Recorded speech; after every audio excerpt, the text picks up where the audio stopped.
checking out what a real skater's body looks like? Well, drink it in, hombre. Looking's free. You gotta pay to touch. Checking out my ink? No. One of these tells a different chapter of old Chaz's life. What's that one? You must be talking about the bull. That's Ferdinand. Looks mean. She's really a pussy. Cats on Ice? No. What's that one? Must be talking about the TM Heart 6. That means too much sex. The Original Orgasm? No. What the fuck is that? Oh, that one? That's nothing. You know what? Fuck this. You're not cool enough to pull this shit off. Give me the fucking. Give me the fucking wig. Sure. Fuck this. Damn it here. And that's figure skating.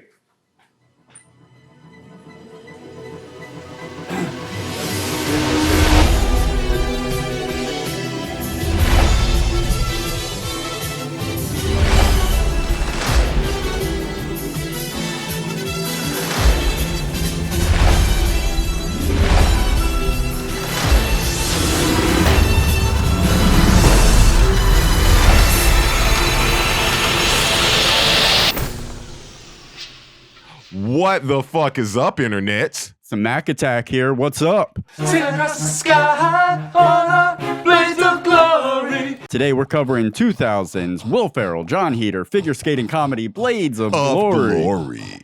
And after this, we have one more film to cover in season 3. Dead Presidents. Dave, how you feeling? I'm here, man. I'm here. Call me Jimmy.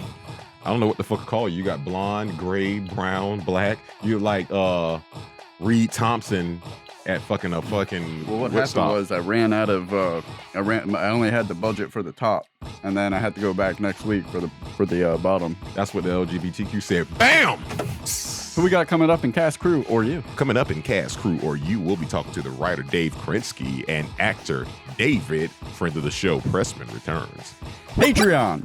Fun fact. About Blades of Glory that ties into our Patreon. At about a half hour into the movie, we see a shot of a bottle of shampoo called Mane and Tail. Mane and tail? Is this horse shampoo? This was not a fake movie prop. In fact, it's a real shampoo. As a matter of fact, it's a shampoo that I'm familiar with because my cousin, Joseph Nastasi, or as you like to call him, Joyce. Is this the communist? Sure is, All Kara. right. Okay. Communist? Sure is, Kara. Kiki. Do you love me? Oh, I guess you forgot that night. I didn't. Where you let us know what your real name was supposed to be.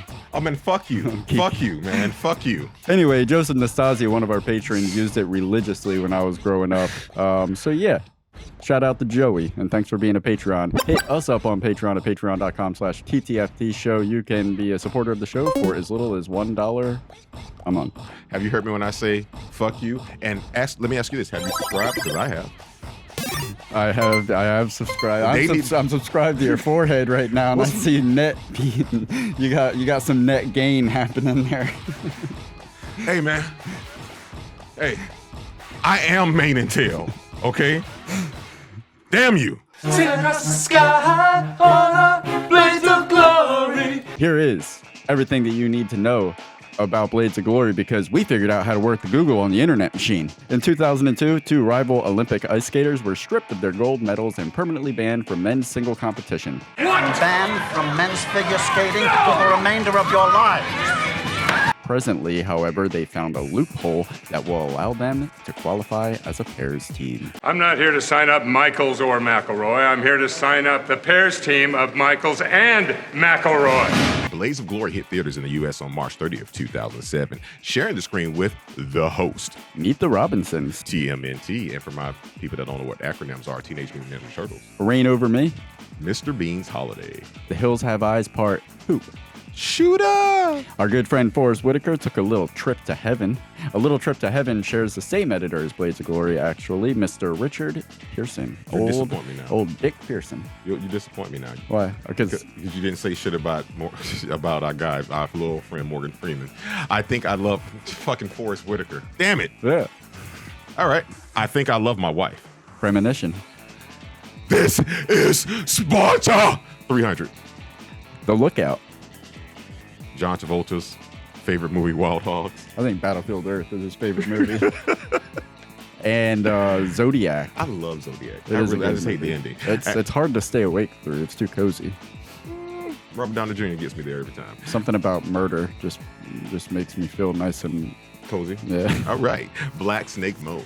The Hawk is dying, and fun fact, the kid who was in one of my first feature films, Tomorrow Morning, actually starred in that film with Paul Giamatti, Mr. I guess he's a Mr. by this time. Could be, actually, never know. With Identify. PJ Lauka. All right, pajamas. It's easy. And one of the best comedy specials ever released, Zach Galifianakis' Live at the Purple Onion. It's funny you say that. I remember you talking about how much you loved him in Due Date, and it was better than Planes, Trains, and No, Automobiles. what I said was he is such a talent to be reckoned with, and I was very let down by how little he was utilized properly in Due Date. As good as Due Date is, it could have been so much better when you have RDJ and ZG happening.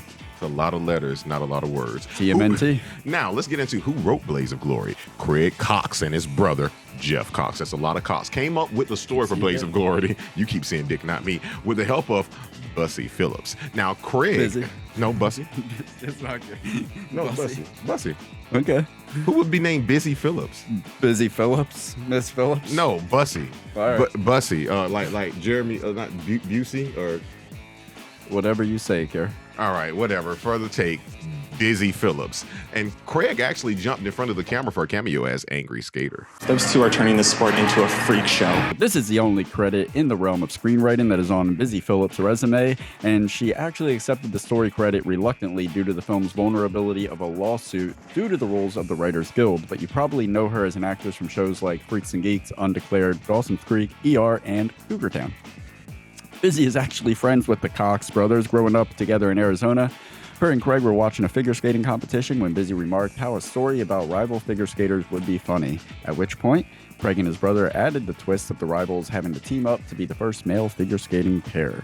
Now, the Busy Cox, not to be confused with soft porn story, was fleshed out into a screenplay by the Cox brothers along with John Altschuler and Dave Krinsky. Dave will be joining us later in the program for Cast, Crew, or You. Now, Altschuler and Krinsky have collaborated on a number of great comedy programs together, including Dale, King of the Hill, Silicon Valley, Lopez, and the Freaks Brothers. Blades of Glory was directed by Josh Gordon and Will Speck.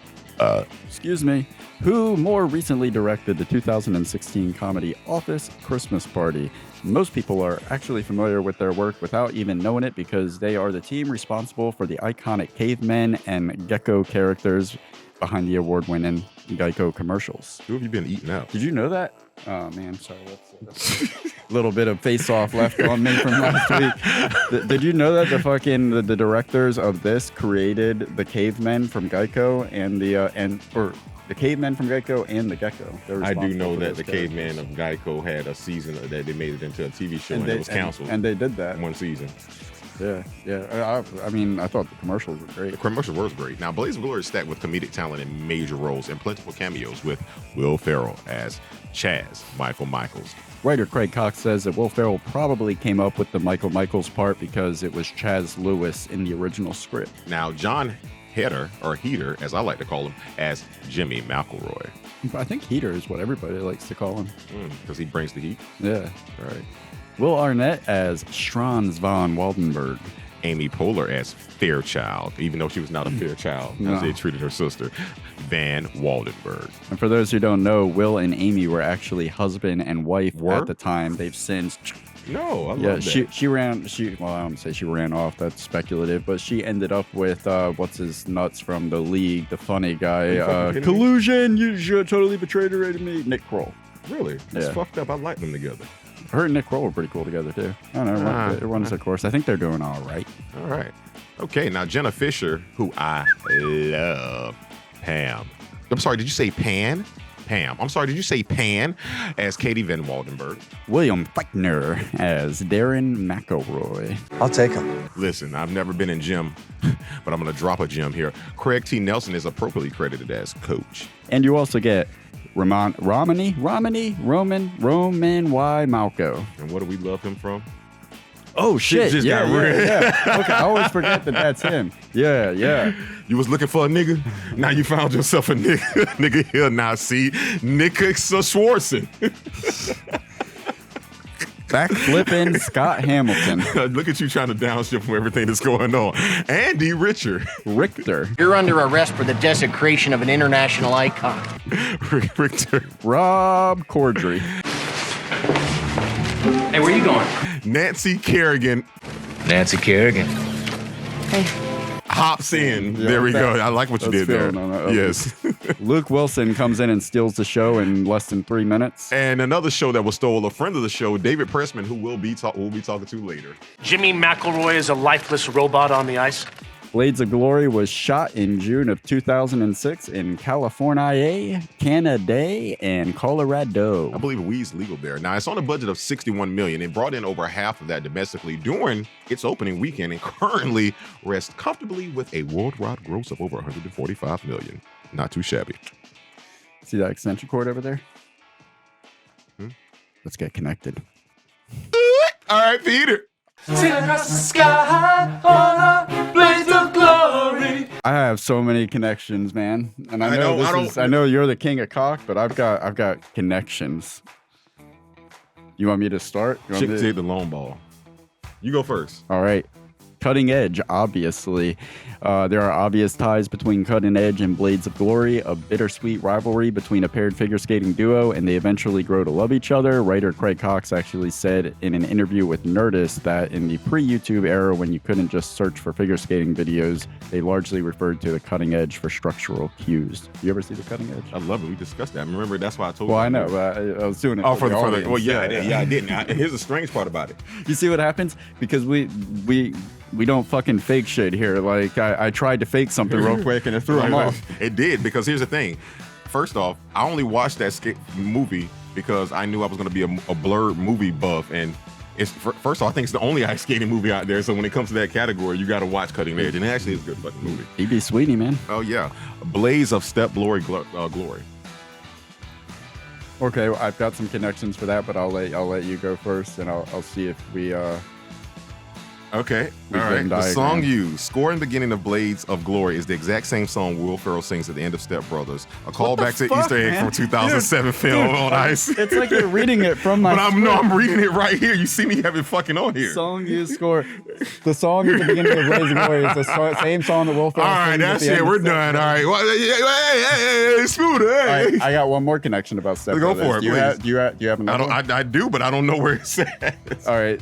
Well, what was it about? I don't fucking know it. You know my shit's not in order.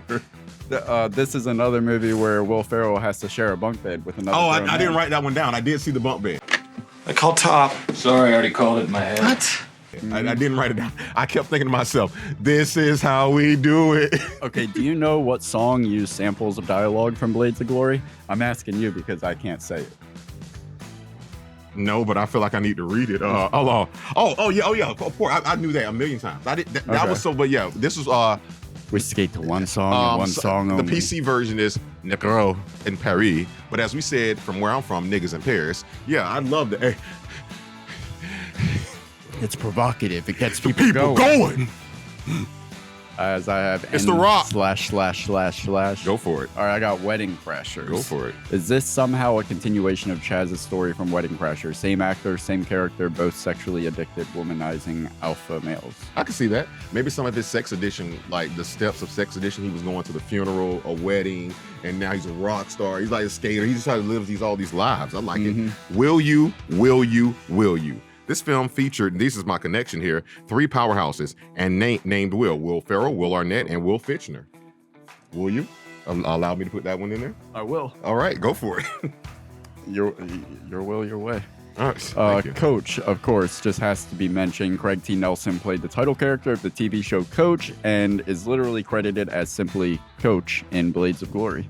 Chaz, at 7 minutes and 12 seconds into the film, Chaz is facing off with Jimmy. We here at TTFT just covered Face Off. Nick Cage licks a female's face, which is weird on its own right. However, Chaz licks a random fan's face at the start of the film. I'm just connecting TTFT to what we're doing. Face off. Much like Castor licks Jamie's face, Chaz gives a What the fan fuck a are long you face. doing, man? Hey, man. Nobody's gonna believe that this shit is happening like this. You do understand this, right? And I've got one more face-off connection. You're scaring me. Go for it. We have some sibling sexual tension happening. I got that. Hold on. I hate you. Hold on. You read mine. Hold on. Hold on. I have it. God damn it. Where is it? I have it. I'll come back to it later. We we had some good times, huh? We did. Oh my gosh. Are you ready for The Office? Go for it. All right. It starts with an obscure as fuck connection. Blades obviously stars a very attractive Jenna Fisher as Katie from The Office. But then, and speaking of Jenna Fisher, she seems to have a thing for gyms. Jimmy, from Jimmy to Jim. But there's one, I know you don't have this one. I have it right there. Jimmy or Jenna. Should I say Jenna? So that one I was kind of 50-50 on you having, but this one, there's actually an actor, maybe a few actors from The Office, but there's a dude that brings Chaz and Jimmy out on the ice for their first routine. You guys are up. It's Kyle Bornheimer. He played the ad man in the episode Local Ad, which aired the same year that Blades of Glory was released. There's a few connections. That's all the connections I have. I can see it. I can see it. Now, while he doesn't bow his head, Chaz goes full 1968 Tommy Smith and John Carlos by raising his fist on the Olympic stands and the podium. Shades of Glory. I don't know what that reference means. That's from that poster of them raising their fist and bowing their heads on the podium. Oh, okay. Yeah. I've seen it. Are you saying that for the camera? I don't know if you're saying that now. So let me read this again. While he doesn't bow his head, Chaz goes full 1968 Tommy Smith and John Carlos by raising his hand on the Olympic podium. Shades of Glory. I appreciate it much more now. Thank you. Jesus Christ, man. What's good? Am No, I good? It just tripped me out because you had the one dot bleached thing coming out. Oh my gosh. So it looked like there was a blunt hanging out of your ears. Tell me what's going the fuck on. Now, anyway, we brought up Cutting Edge versus Iron Lotus. That's where that move did come from. Thank you for that. You've already brought up Jenna Fisher. The song that they play into their last performance is Flash. Flash! Mm-hmm. Ah! When they leave their performance, when they fly off just like Flash into space. Because that's where Flash Gordon was. And those are the kings of Cox and connections. Sail across the sky on a blaze of glory. All right, starting with number 10, The Coming of Cox, the Tarian royal story. At the time of writing Blaze of Glory, Jeff and Craig Cox had not yet established themselves as screenwriters and were actually still working on day jobs. Know the feeling? Mm-hmm. All right. And he had no agents, no representation. So they had a great idea. With no access to professionals who could actually help them navigate the next steps, they got the script to a friend who actually did have a manager, hashtag, and that manager got the script to Ben Stiller, who loved it and signed it and got it produced.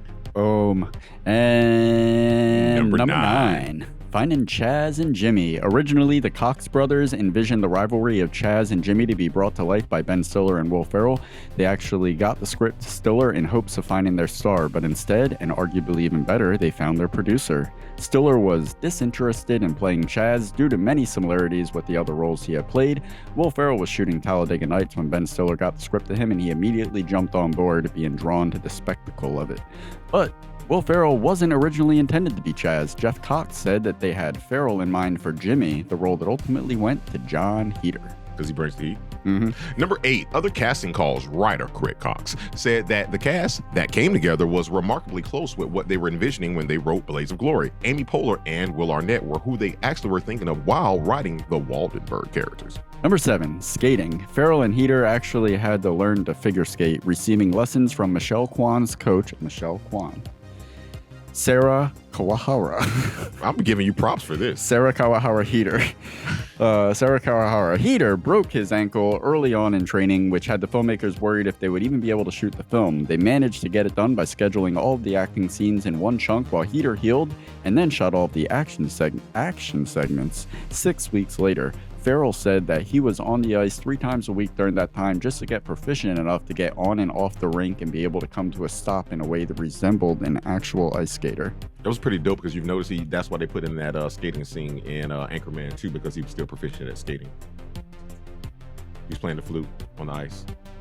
Oh man, I gotta go back and watch Anchorman 2. I only watched that one Gotta time. go back and watch Goodfellas. Yeah, right. All right, number 6, the glorious hair and costumes. Writer, why do I feel like every line is Writer Craig Cox? You're setting me up for some I'm bullshit. trying to get a montage out of this. Writer Craig Cox said that they had no vision for their hair at all, and that it just kind of came out of production meetings with the directors and whoever was doing their hair and makeup. Now, the outrageous costumes and wardrobe is largely credited to costume designer Julie Weiss, but the whole bone hairbrush was Will Ferrell's personal touch.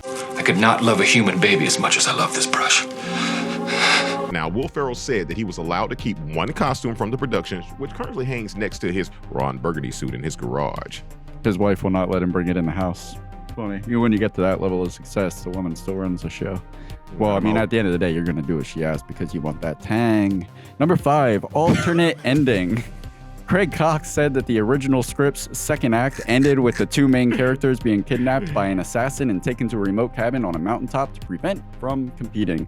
Their escape involved a crazy action sequence where we'd see them essentially do every other Olympic event other than figure skating as they traveled down the mountain with the assassin hot on their tails. DreamWorks, like a parent in the toys section, said, "That's too much money, pick something else," and we got the hilarious foot chase on ice skates that the movie now boasts.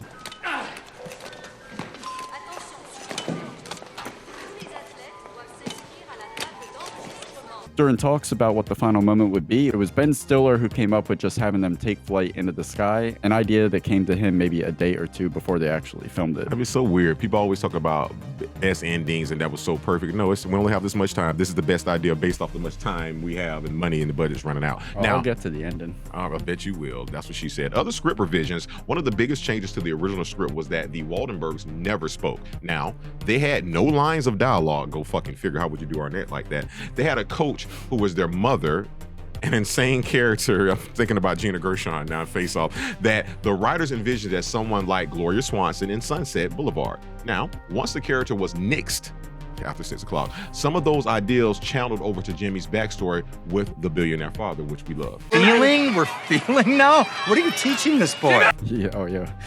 Love to hate him. Number 3, turning Japanese. Jon Heder actually spent 2 years in Japan as a Mormon missionary where he learned to speak Japanese fluently, a talent that was showcased during the press conference scene in Blades of Glory when Jimmy flawlessly responds to a reporter's question posed in Japanese. いい質問ですね。上手にやりたいと思いましたが、実は2人ともところで目は綺麗ですよ。I listen to a lot of NPR whenever they speak about a different dialect. They always try to white that dialect out. The fact that you felt the need to explain yourself lets me know I don't need to say anything else, so you should feel guilty. Honduras. You're doubling fucking down. Alternate titles. Number 2, Blades of Glory was shipped to theaters under the name Patnas.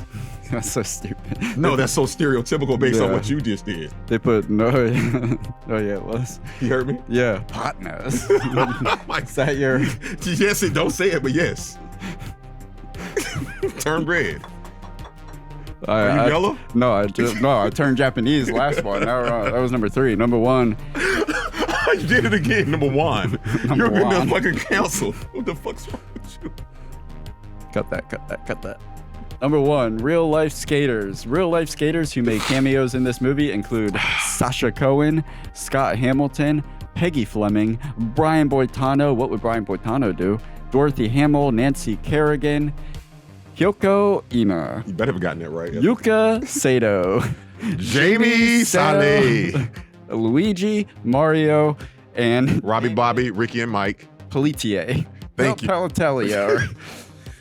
That's you now know less about Blades of Glory than when we began. Let's get right the fuck out of that When's segment. the last time we filmed?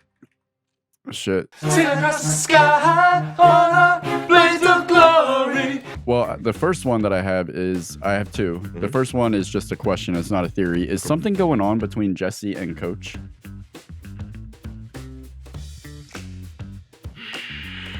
I was just picking up on like. I need your help. What do you say? Look, I'm just a choreographer. What do I know? Bring him by the dance studio tomorrow. Great.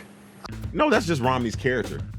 I'm talking about Coach. I know that he was explicitly gay, but I'm talking about would the Coach have something going on? Like, I ain't making no promises. I'm just saying that I'm gonna do what I can do. Well, let's ask yourself this: did you ever see Coach with a woman? Nope. He had a mullet. He went to go. He seemed very comfortable getting them out of jail. He chose men's figure skating. Pairs. Yeah.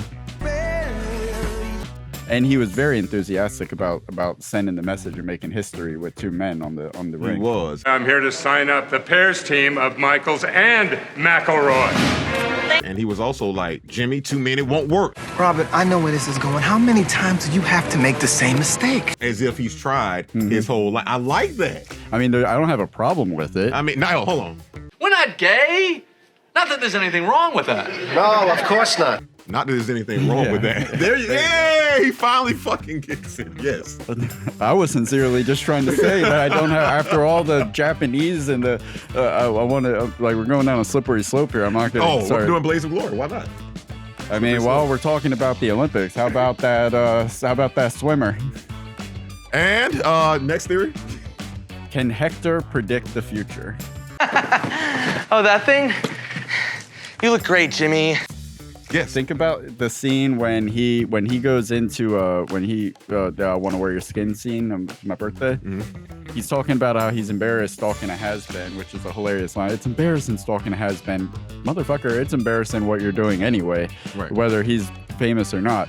But anyway, so he switched to his allegiance to the Ukrainian skater, and he says that he actually went to Ukraine, and he just looks really grave at that point, and he says, And I moved to the Ukraine, and it was cold, and everyone had guns and smelled like soup.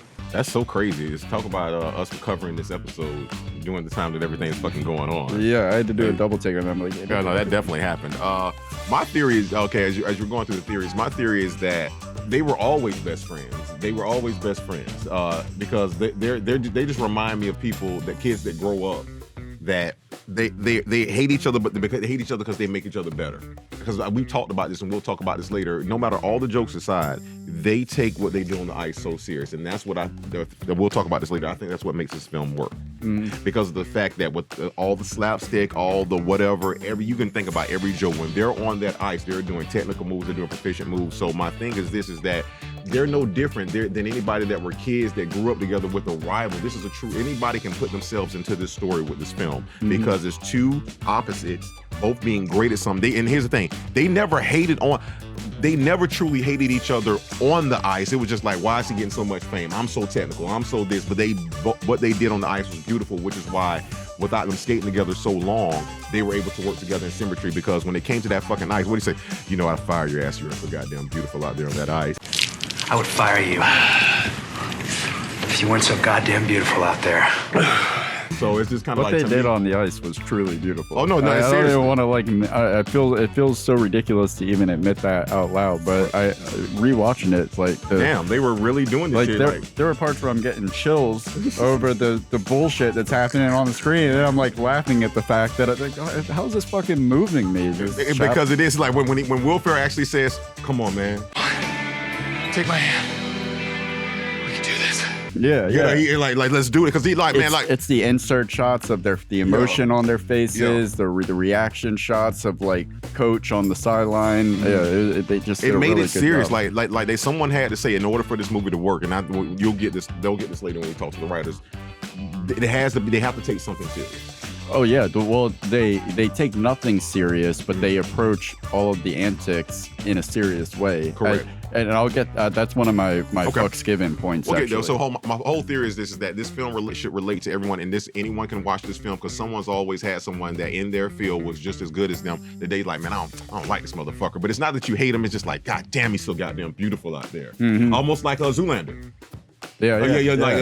So he's hot right now. Yeah. So hot. Or you're so high. Go ahead. That's the only theory I've got. That's the only theory I got too. All right. I mean, it's not a theory, more so of an understanding of what this is. That's why this film works, guys. If you're ever in that circle in the playground, what do you want to be when you grow up? A nice skater. And nice skater. Not better than Key and Peele. The black guy, the token black guy that came in.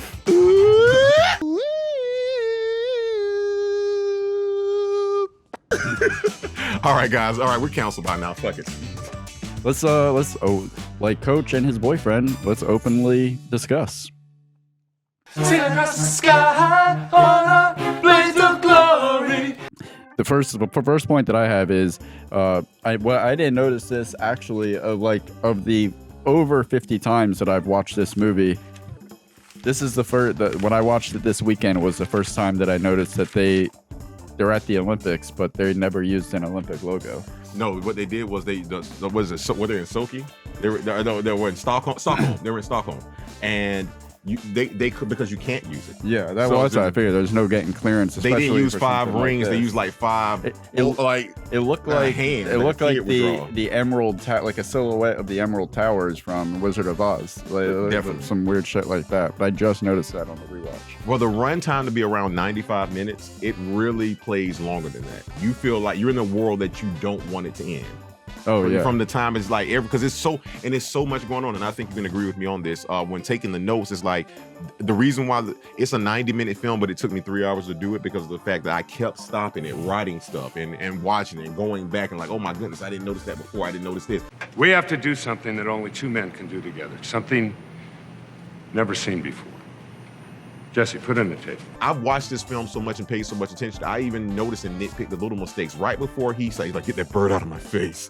When he says that, if you notice, he goes back to cock back like he's getting ready to punch him. But in the very next frame, his hand is nowhere there and he fucking pecks him with his head. And somebody was probably like, man, fuck it, I don't give a fuck if that shit's off. Yeah. Use that shit. Yeah. And that's what happened. I said, I don't give a fuck. Fuck it. It's even funnier. Get that bird out of my face. Absolutely silent, Jim. That damn bird out of my face before I break its neck. Man, fuck that little girl. Which one? Oh, you don't know? No. I'm out. You're crushing me. He's crushing me. My. Daddy, he's crushing me. I hated that bitch. Oh my God. Daddy. Her and the kid from the Strain. The Strain. Yeah. They just need to get on a plane together and go fly it into a building because that just. Who are you gonna trust, a little girl or Jimmy McElroy? Who? Who the hell is Jimmy McElroy? that little shit. I hate over dramatic kids. Let's give a shout out to this. Something to cry about. We knew about this channel when we were younger, and we never. To be honest with you, it's not the best. But to be honest with you, MTV Films has a pretty solid roster when it comes to film. It's MTV Films. Yeah. And when you go back and look at the films that they've done, it's like, well, damn, it's not that fucking bad. Mm-hmm. It's actually pretty fucking good, to be honest with you. They did Napoleon Dynamite too. I'm pretty sure. How much you want to make a bet I can throw a football over the mountains? Yeah, it's kind of like, hey, so yeah, definitely shout out to MTV Films on it. This is I just wrote this down because I thought it was what Hector says to after actually Jimmy deals with the little bitch in the shoe store, and then and he goes out to the stock area, and that's where he sees Hector. What Hector says to him right there is very reminiscent of what every person that watches this show says to me. You look great, Jimmy. You look amazing. Your hair rocks. That, I don't care. Listen, we're going to talk about it later, but that performance from Hector was almost scary good. Oh my gosh. Yeah. It was scary fucking good. I'd say that here. Now, what I also want to say is, listen, the score was done by Theodore Shapiro. And to be honest with you, when you think about score, these are not the songs that we know of, The Flash and all that other stuff. But here's the thing, I like to look at the score as either one of two things. Either it didn't take me away from the scene or it brought me more from the scene. What you don't want to do is take away from it because it's overpowering. So I want to give them credit for that in a film like this that's zany and crazy. And you also have to be like, oh yeah, by the way, we're going to be using this song and that song. It's like, well, goddamn, bitch, you're asking me to live up to a lot. It didn't. I'm not saying it was the greatest score. I'm saying it didn't take me away from it. So just the hijinks and it's hard to, when you have a lot of hijinks and slapstick, it's hard to use stuff that's there. So I think he did a really good job with the score. Yeah, I mean, I would like to see what else he's done because that's I can't even really think of a part of this, like the actual composed music. I can't even think of a besides like the chase scene. I was just going to say that's the scene that really made me be like, because remember it's a long fucking scene, and you start from that motherfucker sticking his tongue. I would have been like, fucking kill me. I'm not sticking my tongue on that bathroom floor. Why did that toilet paper first of all, who threw a full roll into the trash? And then how did that full roll end up with every fucking nasty thing? They were just like throwing shit at the wall, literally. Like, we need a cigarette, a used Band-Aid. Movie match glove. Time for a little Chaz-a-dazzle. When Chaz and Jimmy get into a fight outside of Grublets or Griblets or whatever it is, and Coach is watching it all take place on television, just how ridiculous how they didn't even really try to realistically incorporate things that would make Coach look at them and be like, they could work together as a pair.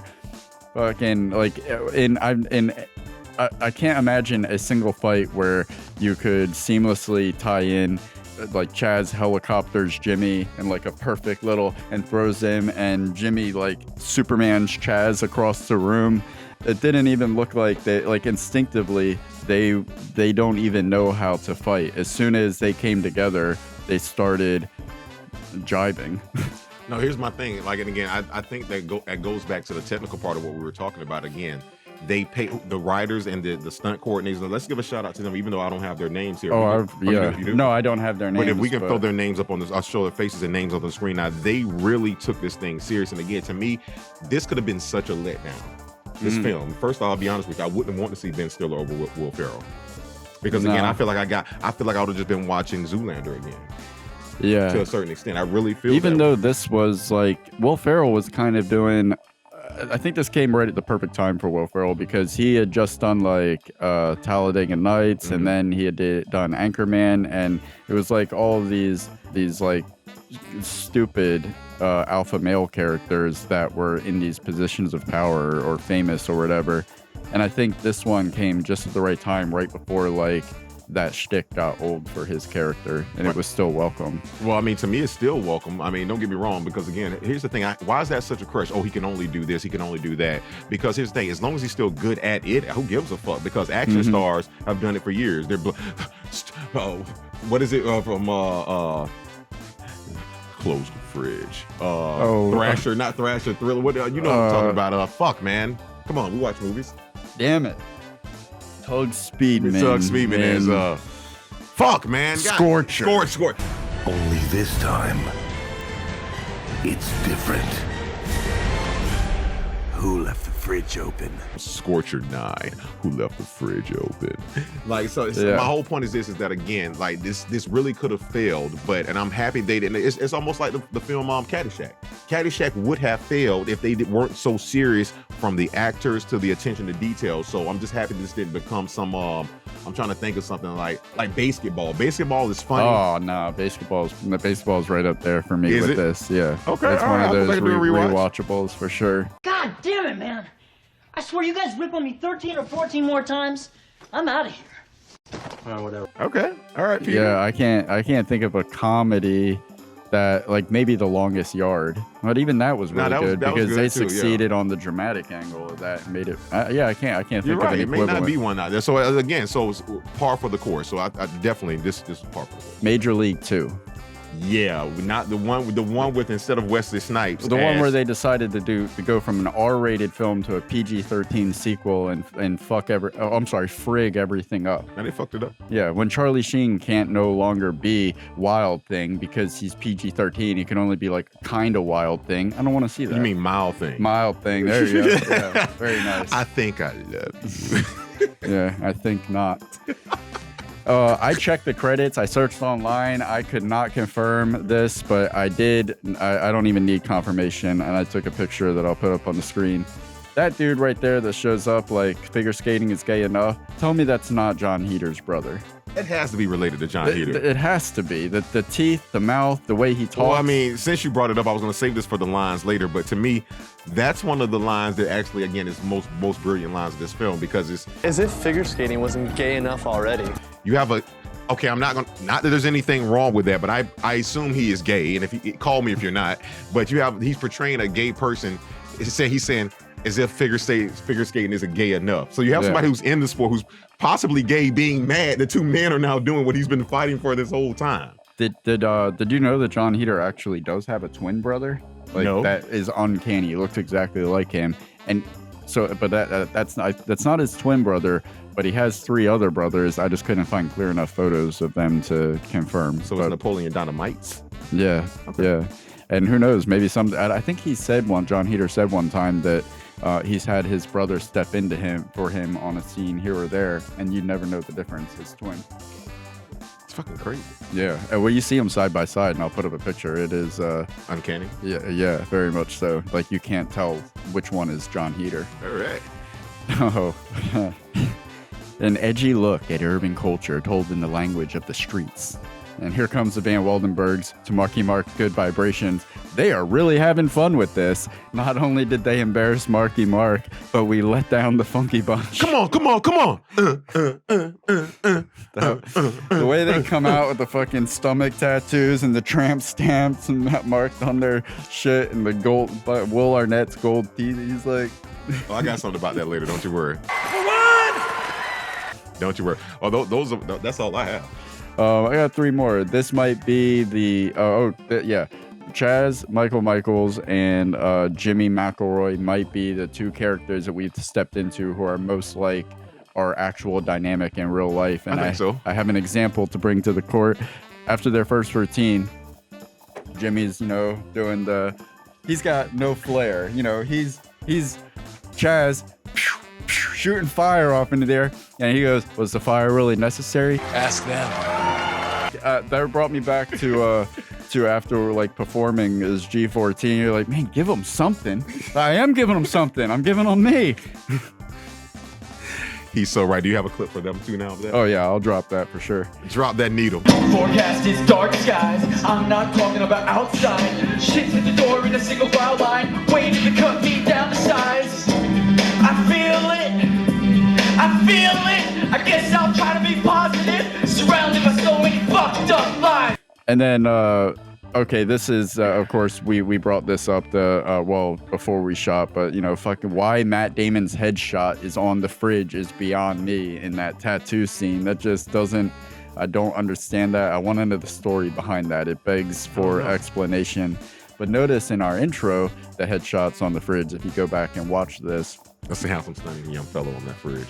The last note that I had was the Iron Lotus. Look at the grace, the beauty.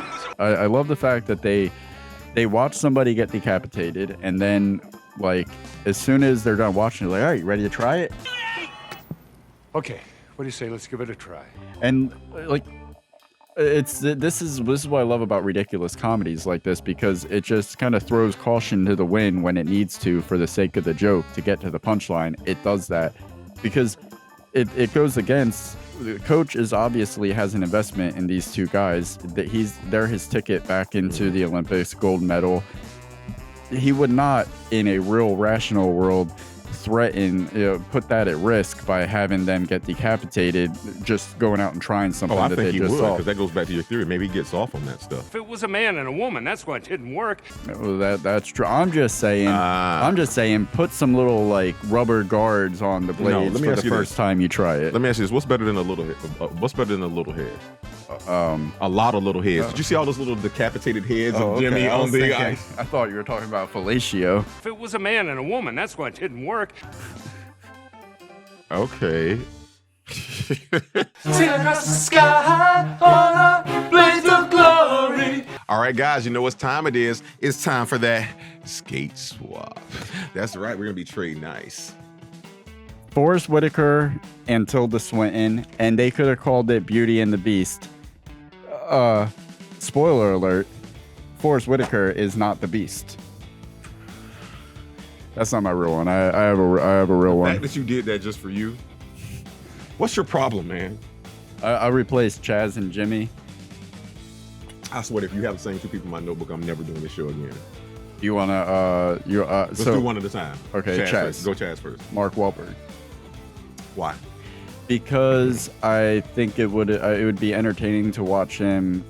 It goes against his whole masculine aura that he tries to present. I think it would humble him in a way that would be humorous for me to watch. He kind of like his I Heart Huckabees character, where he's not in his action hero comfort zone. He's enjoyable to watch like that. I like it.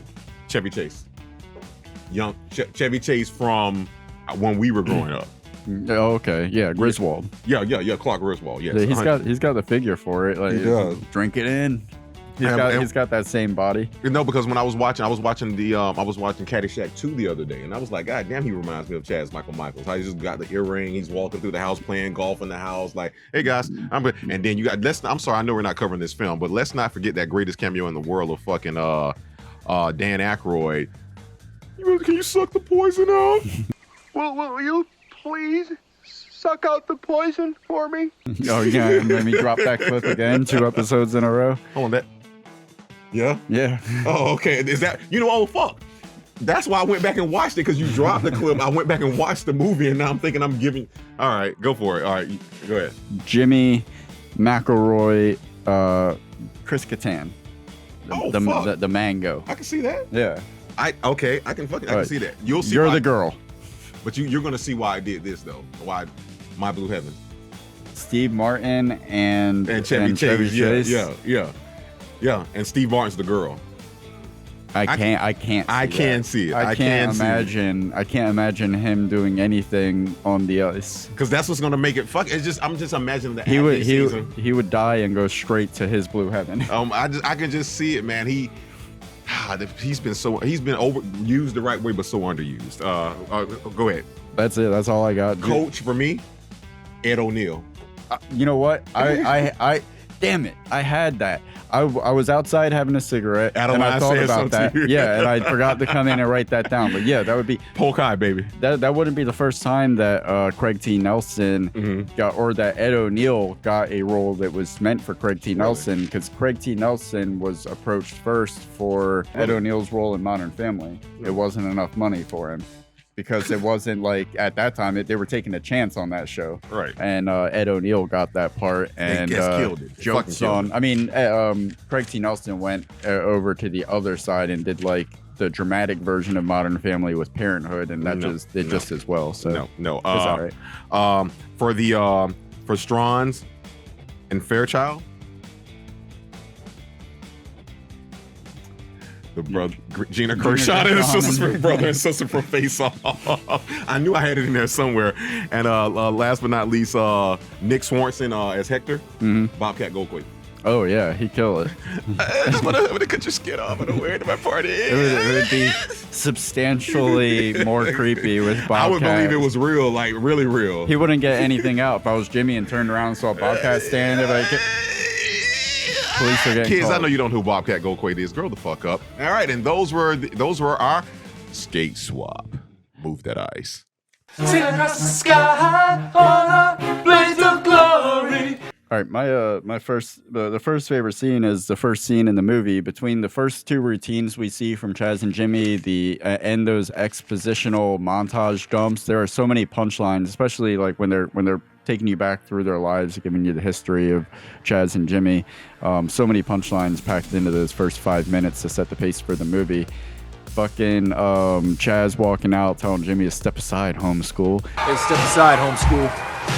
There's a new sheriff in town. Just the way he says that, and then where he goes, get out of my. Jimmy says, "Get out of my face." Chaz goes, I'll get inside your face. And then, of course, Will Ferrell's moves. The best one was the.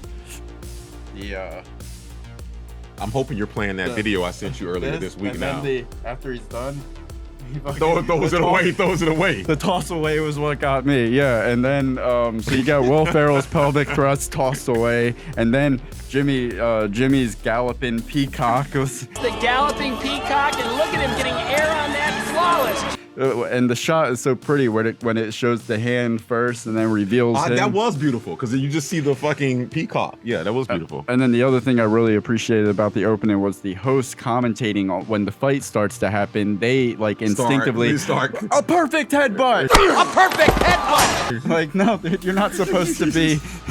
Yes, that all was such a very good scene. Chaz, he does a slide towards the fans, and it's the same slide that Jimmy and him do in the final routine. You talking about the scissor slam? But he did it by himself first earlier in the movie. The first routine they do together to "I Don't Want to Miss a Thing" was one of my favorite scenes. That I really like that moment where it seals the deal that they're in this together. Where they're laughing at us. Hey, they laughed at Louis Armstrong when he said he was going to go to the moon.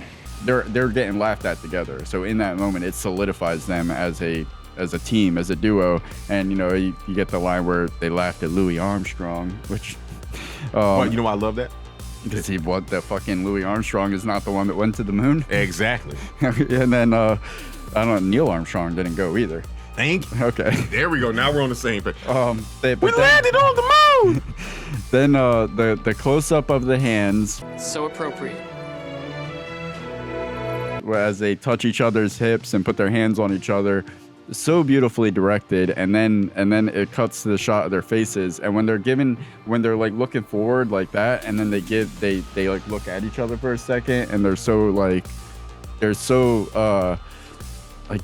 apprehensive and like resentful of the situation that they're in, that they're stuck in together. It's conveyed so perfectly. It's beautiful. And then you get the choreography of the routines is just, there's beautiful. so much humor without words being spoken. When Chaz is doing the finger guns, and then it cuts to Jimmy and he's circling him doing like the little pony kicks with his one foot in the air, so proper. And then another sweet moment after Jimmy falls, Chaz helps him up. Come on, take my hand. We can do this. And then the song ramps up, and that's what I was talking about, Yeah, where I felt stupid. Like, oh my God. First of all, I fucking hate Aerosmith. And out of all the Aerosmith songs that I hate, I Don't Want to Miss a Thing. I wish I would have missed that thing. Armageddon all the way. It's so terrible. But it works in that scene, and they do so well. And yeah. And then as I'm like watching them feeling like so emotional and like hyped about what's happening, at the same time I'm laughing my ass off because the facial expressions when you have like he's hoisting him up by his taint, and then you just see Jon Heder is so happy and so proud. And then Will Ferrell's face is like he's trying so hard to look composed. Don't forget the human 69. Oh yeah, well, then yeah, exactly. He flips him over. He's got ass taint to face and taint to face down here, and they're both like. For our preschoolers out there, what's taint? It's that area between the balls and the asshole. Okay. And that was right in each other's faces as they're going around trying to like maintain. I don't understand how they were able to get a take long enough without them breaking character and just like cracking up and laughing. Probably after a full day of doing it, it's like, all right, it's not funny anymore. But I get where you're coming from but even after it's not funny anymore, it's still fucking funny. But then of course, like, and they somehow make two dudes flying across the ice and like slamming into each other, scissor slam style. Nice cock, paper, scissors. I don't know how, but that moment, like, I get as hyped up in that moment as I do like at like the end of The Cutting Edge, or I can't think of many sports references right now. Like when Waterboy makes the touchdown, or when Forrest Gump runs to the end zone. Like whatever. You sound like me. You Lean on Me is a football movie now. You're referencing when they go up and down the field, and it gets me hyped. Up and down. You know we got the whole team on football. So I get and like, how the fuck am I feeling so like I just watched something magnificent happen when it's two dudes scissor fucking across the ice. But it's beautiful. Hyped. Yeah, they do it so beautiful well on the ice. Okay, all right. Here we go. You're fired. What? I just got you a gold medal. Oh, you brought me half a gold medal. If I wanted him to share, I'd have brought him a brother. Now, granted, that's a line, but to me, that scene there is just like, what the? He is the coldest. You're as cold as ice. I'll take that one. Right, like him. He's at a. Oh man! But that's remember now that our audience will find out a little later when we get to cast crew review that it's a reason why he dropped that line. I would have adopted him a brother. Athletically advanced human orphans. Oh, now speaking of that, now you know where they got that from. A loose connection there. And it's no connection because it's only the movies are connected, but it's not as far as any theory. Rocky 3 with the Russian. Ivan Drago, because remember he was running on the treadmill with the thing, and they was telling about like he was like in blood doping scandal. That did look like kind of like there you go. All right.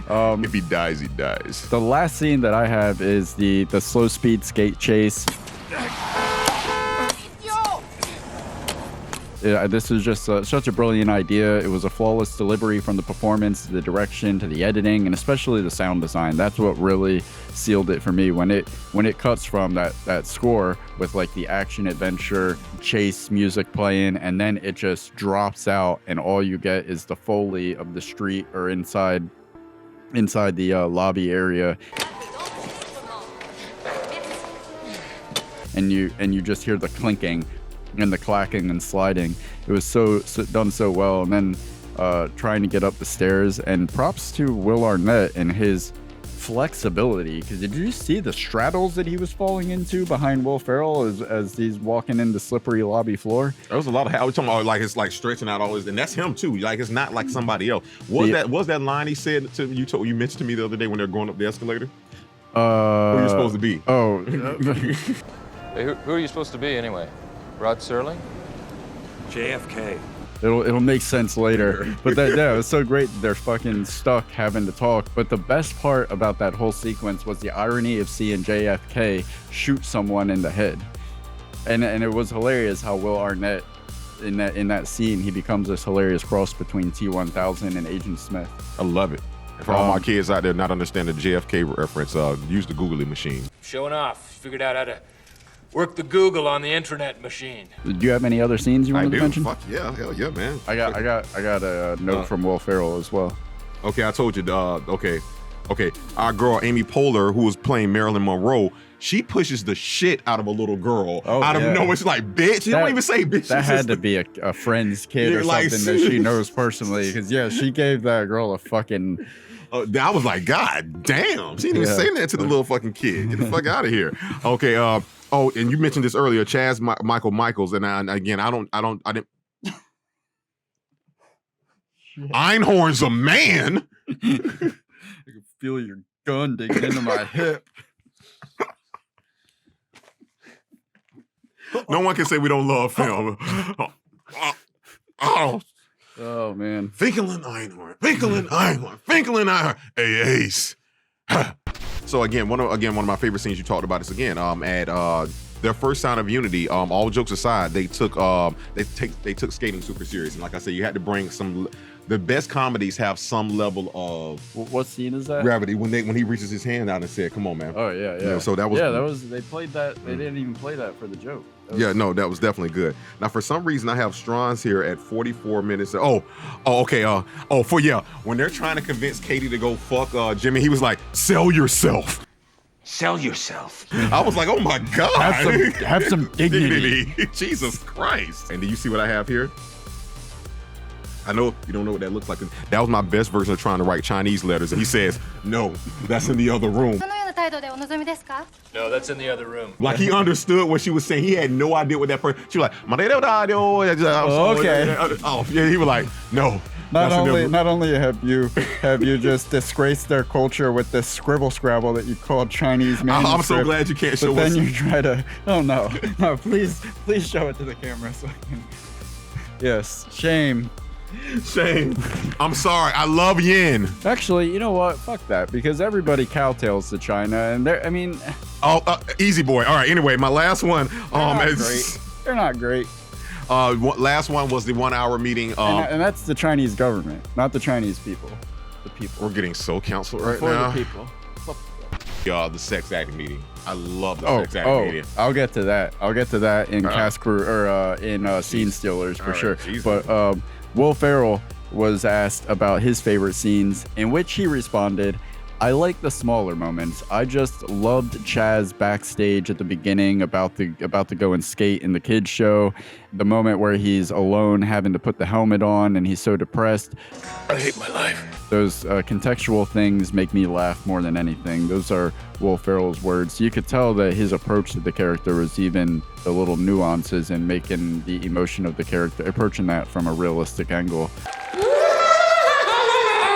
Even when he's at rock bottom, he still had to find the ice. Like he didn't go find some plumber's job or work at KFC. Like when he in Talladega Nights, when he lost racing, he became a pizza guy. But he couldn't drive, but he's still riding the bike. Like that's funny. Yeah, that's probably true that he was looking for the ice. I always saw that as him looking for the spotlight. But yeah, that makes You more gotta get on sense. the ice. I'd fire your ass if you're so goddamn beautiful out there. Sailing across the sky on a blaze of glory. Athletically advanced human orphans. In the opening montage, I remember the first time I watched this movie, when I heard that voiceover, I was like, okay, I'm signed on for this ridiculousness. And side note about the genetically enhanced super orphans, Darren McElroy is the worst father from the I'll Take One in the very opening scene where he picks out little Jimmy. The moment Jimmy loses value to him, he doesn't even wait until they fucking get home to unadopt him. I don't think unadopting is the right word. Legally, I'm disowning you. But it amounts to the same thing. So. On the way home from the place that ended his career, he could not even wait. And then he doesn't even drop him off at a rest stop. He doesn't even give him the decency, the courtesy. I spent 25 years like I'm 22. Exactly. I just right. It's like a Band-Aid. Just rip it off. It'll be painless. He was right. I mean, yeah, at least he was honest about what was happening. But he couldn't even look at him as he was getting out of the car. He was just... It's cold as ice. You're as cold as ice. Wait, what's colder than ice? Well, since you brought him up, let's go back to him again, William Fisher again. Decided on our own to do a little flourish off the triple, did we? She's like, that's not what really? We're feeling now? What are you teaching this boy? He looks so frustrated by the fact that... All right, you're fired. Jimmy, did you get my blood? I sent you a cup of my blood. Did you get my blood? You smell like a winner. I totally want to cut off your skin and wear it to my birthday. It's coming up. And then the punchline to that is later on, like when he's walking out, one of my favorite lines in the whole movie is like, "Oh, I'm still gonna kill you someday." And I'm still gonna kill you someday. The way he shrugs, and he's serious, like, I have to. God. So I miss those old school stalkers who didn't kill you. Hope you brought your silver polish, McElroy, 'cause that was gold.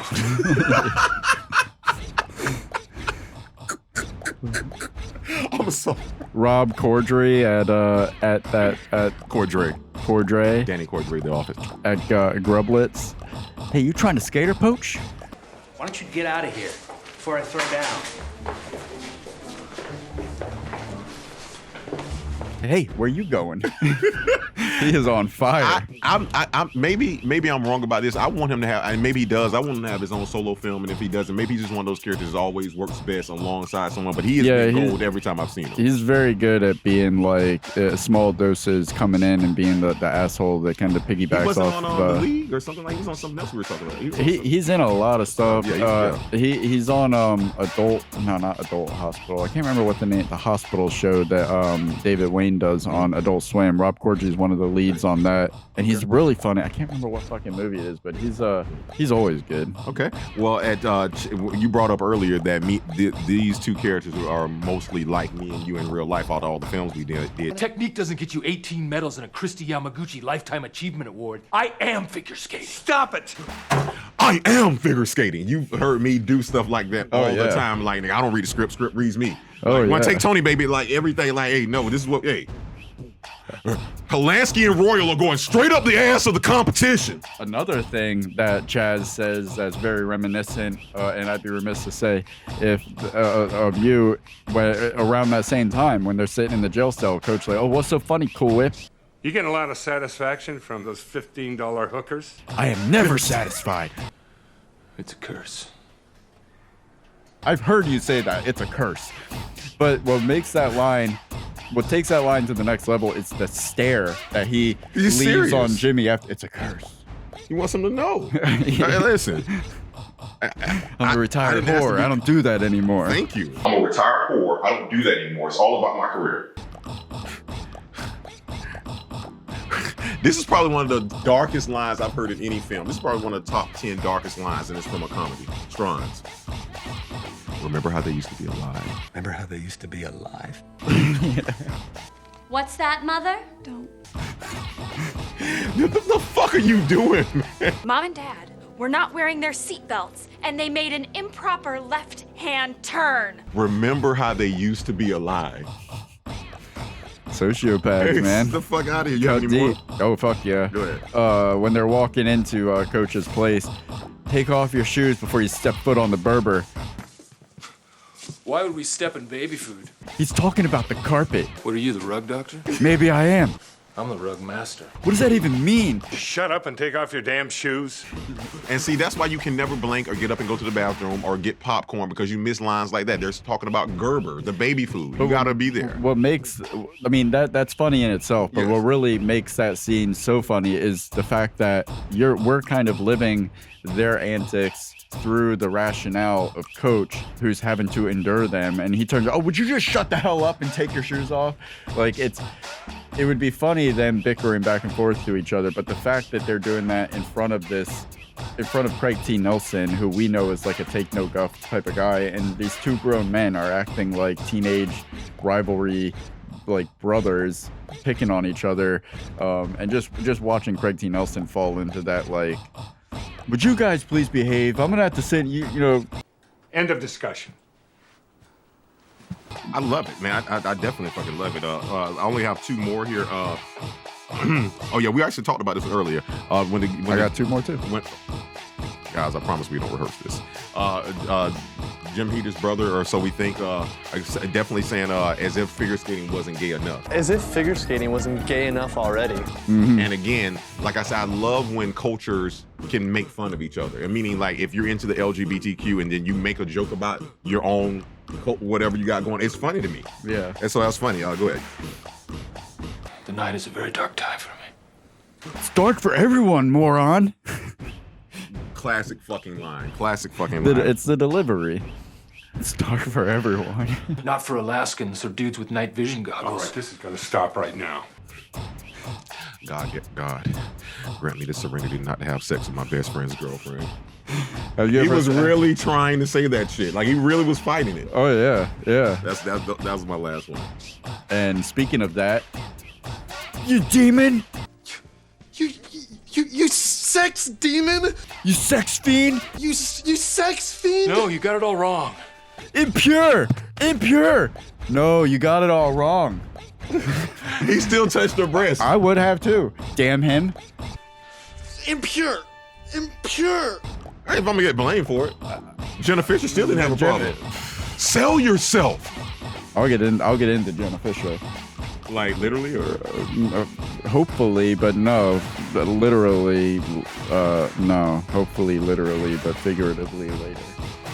But right now, let's get into scene. Sailing across the sky on a blaze of glory. All right, guys, you know what time it is. It's time for that wooden laconic, that best actor, that best actress, that whoever you thought, like, stole your heart, stole the scene. Scene stealers. Up first, we did Joker. That put Joaquin Phoenix on the board. Now it's time for the invention of lying and the piece of wood that is Jennifer Garner. Next up, we did Howard the Duck.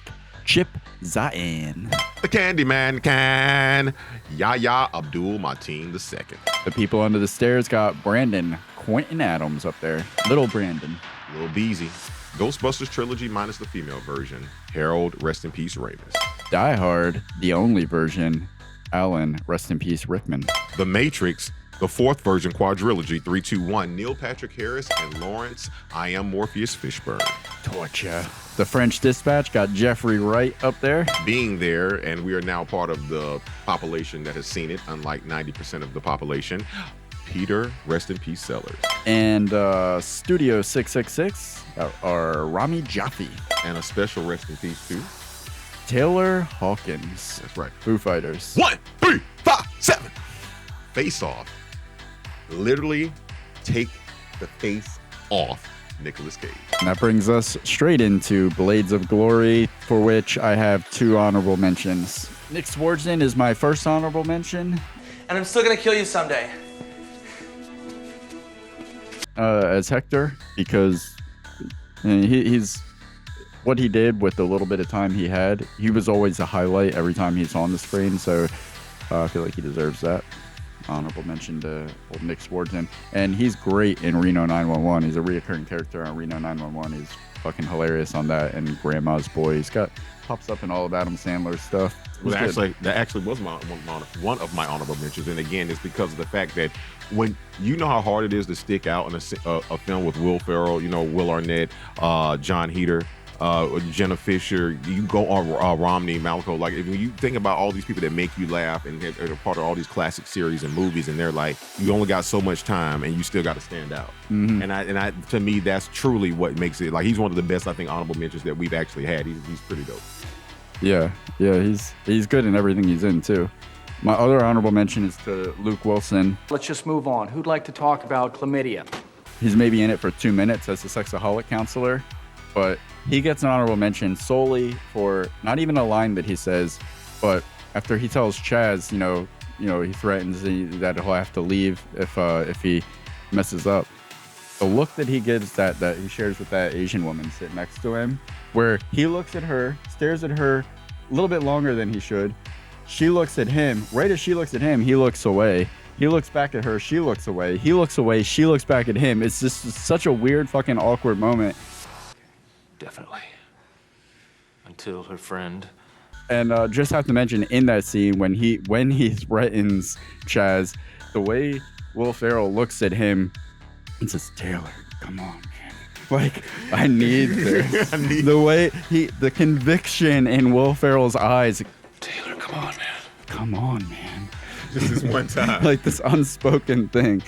And then, of course, honorable mention to Will Ferrell and Jon Heder, because Jon Heder was almost as good as Will Ferrell, which is, that's speaking a lot for itself. And Will Ferrell is, of course, amazing in everything he's in. But they are not neither of them are my scene stealer. It would have been too easy. We got all these A-listers, top of the title actors on the board this season. I wanted to put somebody that was tasked with doing more with less this time. Okay, I got you. Well, I think this may be my honorable mention. Maybe your scene stealer. I'm not looking, but my other honorable mention was Will Arnett. Remember how they used to be alive? I really love what the fuck he did with this character because of, again, same thing we were talking about with Hector. He played pretty much the adversary to Will Ferrell for the most part, as far as in the couples thing. That might require some bad behavior. Him laying is a bearskin rug. It's shaped like a bear. Those two are nothing but a couple of freaks. Him laying on that alone almost want him to scene stealer from me. He's just laying there, Heading it. He's like, and then he goes and lays on the sofa. He tells his sister, "Sell yourself." And he's like, "We just messed up for Mark and the fun." She'd be like, and again, like I said, that scene, like, so again, to me, I truly mean these two honorable mentions really could have been almost scene stealers to me. And I don't know who you have, but like I say, that's my other honorable mention. My scene stealer is Craig T. Nelson as coach, and I'll tell you why. He does almost as much with a lot less to work with, and the straight character that he plays so well helps keep the insanity of Ferrell and Heder grounded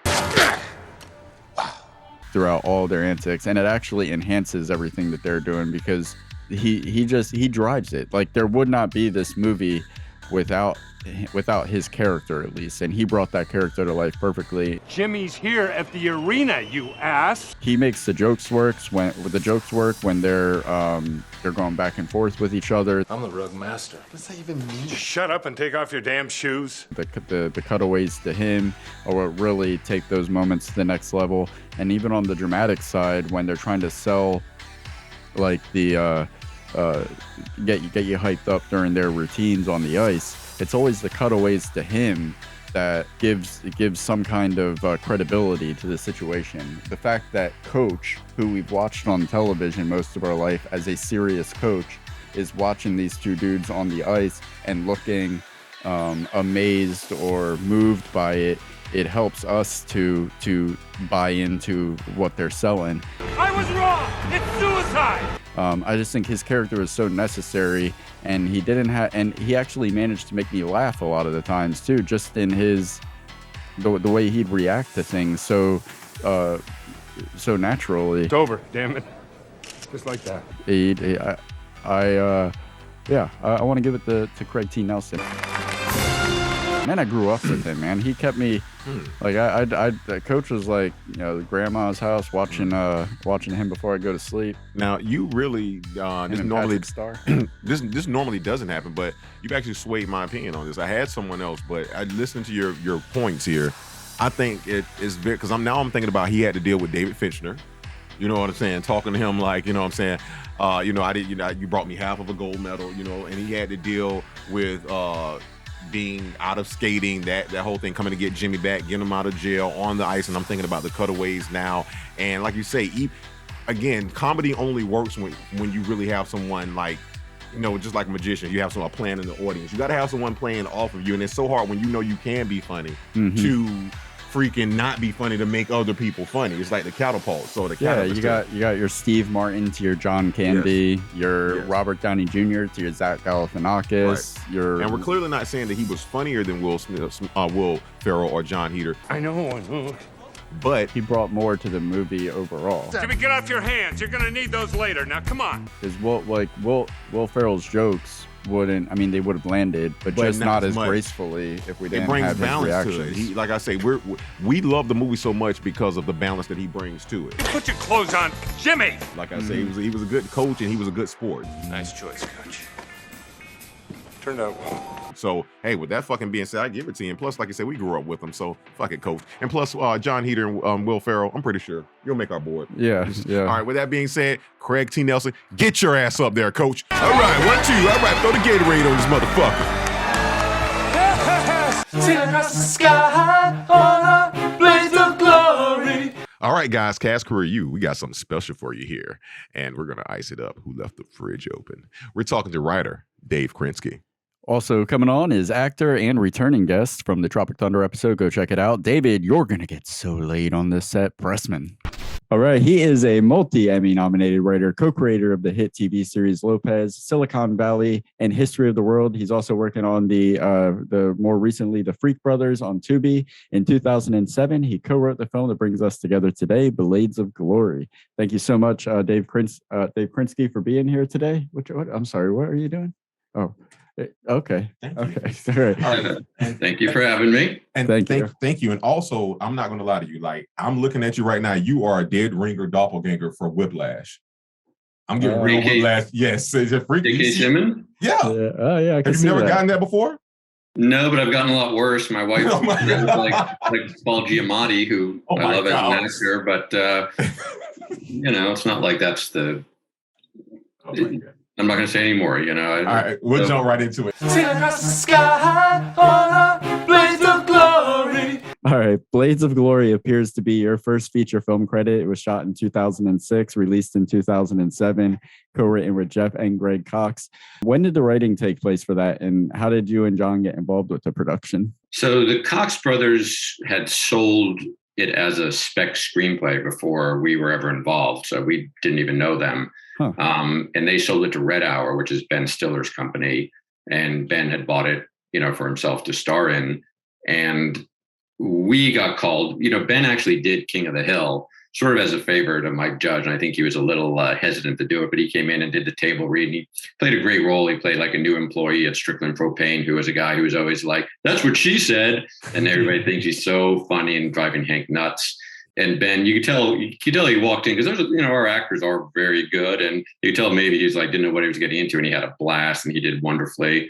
And after that, I think he was looking for people to rewrite the movie, and Mike had said, "Oh, you got to talk to these guys." So we got a call. Our agent said, "Oh, they're looking for like a 3-week rewrite on this movie," and we're like, "That's great, that's great work." And I think Ben was producing the Tenacious D movie, and we went over to the set.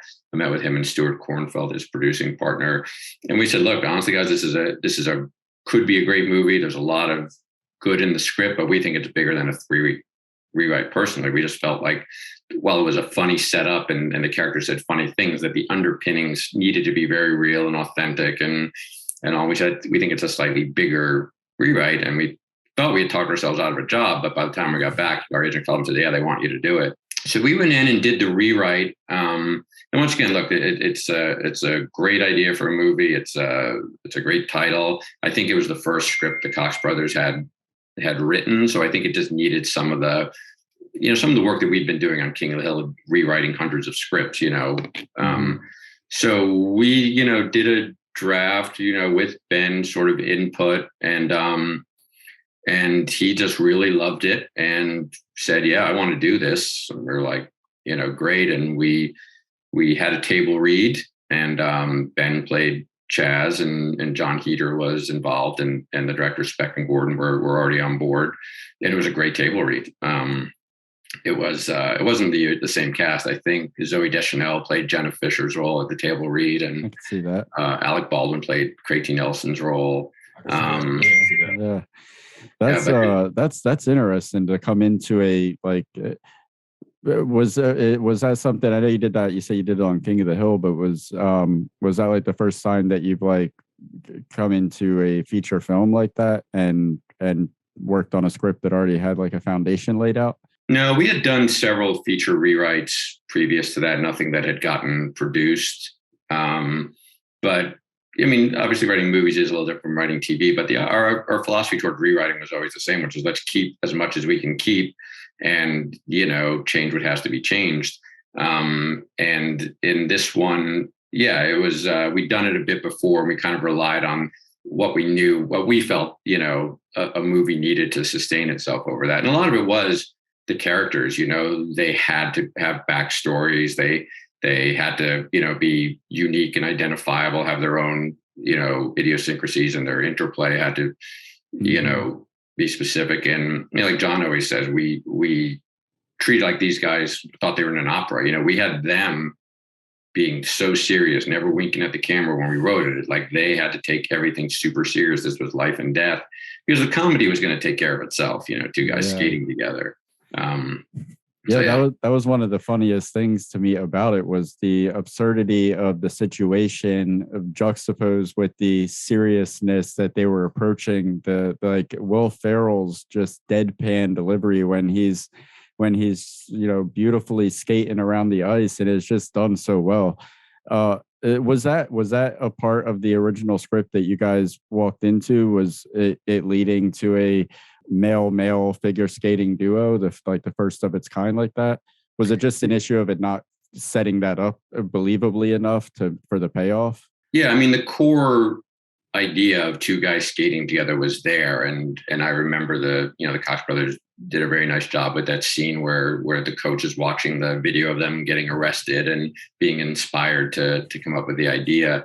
But yeah, I mean, I think what had happened was, in Hollywood, as always happens, once the movie got greenlit, they brought in a bunch of other rewriters to punch it up. Mm-hmm. And then we get a call saying, hey, can you guys come back on this? Because as the head of DreamWorks City, now I feel like I've got two angry stand-up comedians hurling insults at each other. And I think, they'd gotten away from, making it a character-based, as silly as it is, it had to be a character-based story, or people just don't care.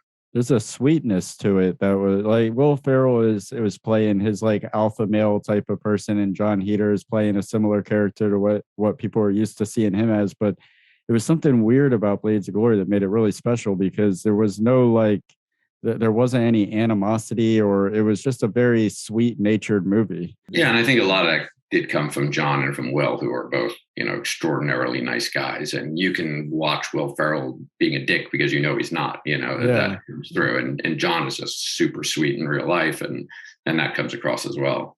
Now, so I know you guys came in after the brothers wrote the original draft, but you collaborate often with John Altschuler, and I've written in collaborative environments before, and it seems like there's no getting around the necessity to compromise at least here or there. And I've been in situations where I could admit that the best idea made it to the page, even if it wasn't my idea. But there have been times where in hindsight, I look back and I wish that I had not compromised. Is there anything that comes to mind like you for that, or just how do you navigate those situations when you're in the writing room?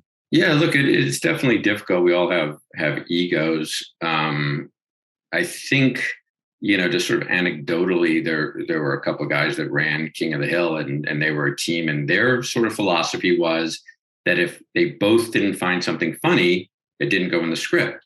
And, which is, I guess, perfectly valid, but we spent a lot of time, there's the King of the Hill writers can, oh, he merged nicely. That's a line you say to any King of the Hill writers, they're going to go, oh God, because it was a line we pitched on so many times. John and I sort of have enough respect for each other. We're like, look, if one of us thinks it's funny, let's try it. You have a table read, you have an animatic, you have a color, or you get on the stage and an actor says that it's going to work or it's not going to work. So we tend to both go, look, if you feel strongly about something, you think it's funny, let's give it a shot. There have been times we both, dig in, but it's rare, and we've been writing together forever. Where it's like a marriage. It actually prepared me to be, I think, a better husband to my wife because I, had a writing partner all those years. Yeah. But yeah, you just, and look, there's plenty of times where the line you wanted to hear of yours never gets read, so you never know whether it'll work or not. Mm-hmm. But look, I've fought for lines before that have died at the table too. So, it's, you're going to sort of come out even some way or the other. Now, you just mentioned the King of the Hill guys as well as how they do it. Let me ask you this. You were working both on Blaze of Glory and King of the Hill at the same time. Is that correct? Yeah, that's correct. Obviously one of the advantages of being in a team is you can split duties. And, we'd been running King of the Hill for a little while. We sort of kind of knew what we were doing there. And yeah, and we always like to do a bunch of different things. We always have several projects going. It's kind of nice to bounce around, use a different part of your brain. Yeah. So doing the rewrite and doing King of the Hill really wasn't, look, it's a lot of work. It's not easy, but it wasn't, impossible for us. Now you were there you mentioned this earlier, and you may have answered this, but were you there doing for the production for the rewrites, or was your job done after you signed off right after that? You were there for the shooting. How did that go? Yeah, I was going to say it's kind of interesting, but maybe it isn't, but who cares? We're here, right? After we did the table read, the movie got greenlit. Yay, great, phenomenal. Mm-hmm. 3 days later, Ben says, you know what? I don't want to do the movie. It feels too much like a role I've already done before. I think Dodgeball, maybe some other things. Mm-hmm. And so I think the movie was no longer greenlit. But like a week later, I guess Ben had reached out to Will and said, hey, I think you should do this movie. Will jumped in and it got greenlit again.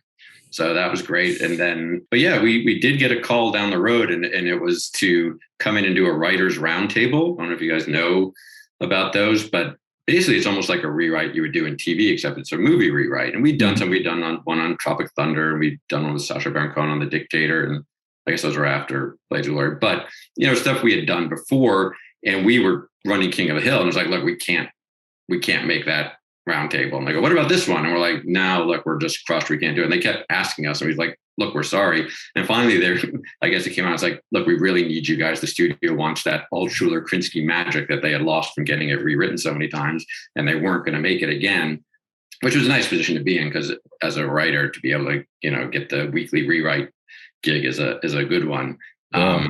So we actually came in and rewrote it again, got it back on track, and they actually did it one more time. We had to come back in. They called us in to do like another week to do it. So then when it went into production, it got shut down because Jon Heder broke his ankle and it looked like it was going to die, but fortunately they kept going. But no, we were not on set. I believe Will has a guy that he likes to have on set, and Will certainly, can do a lot himself.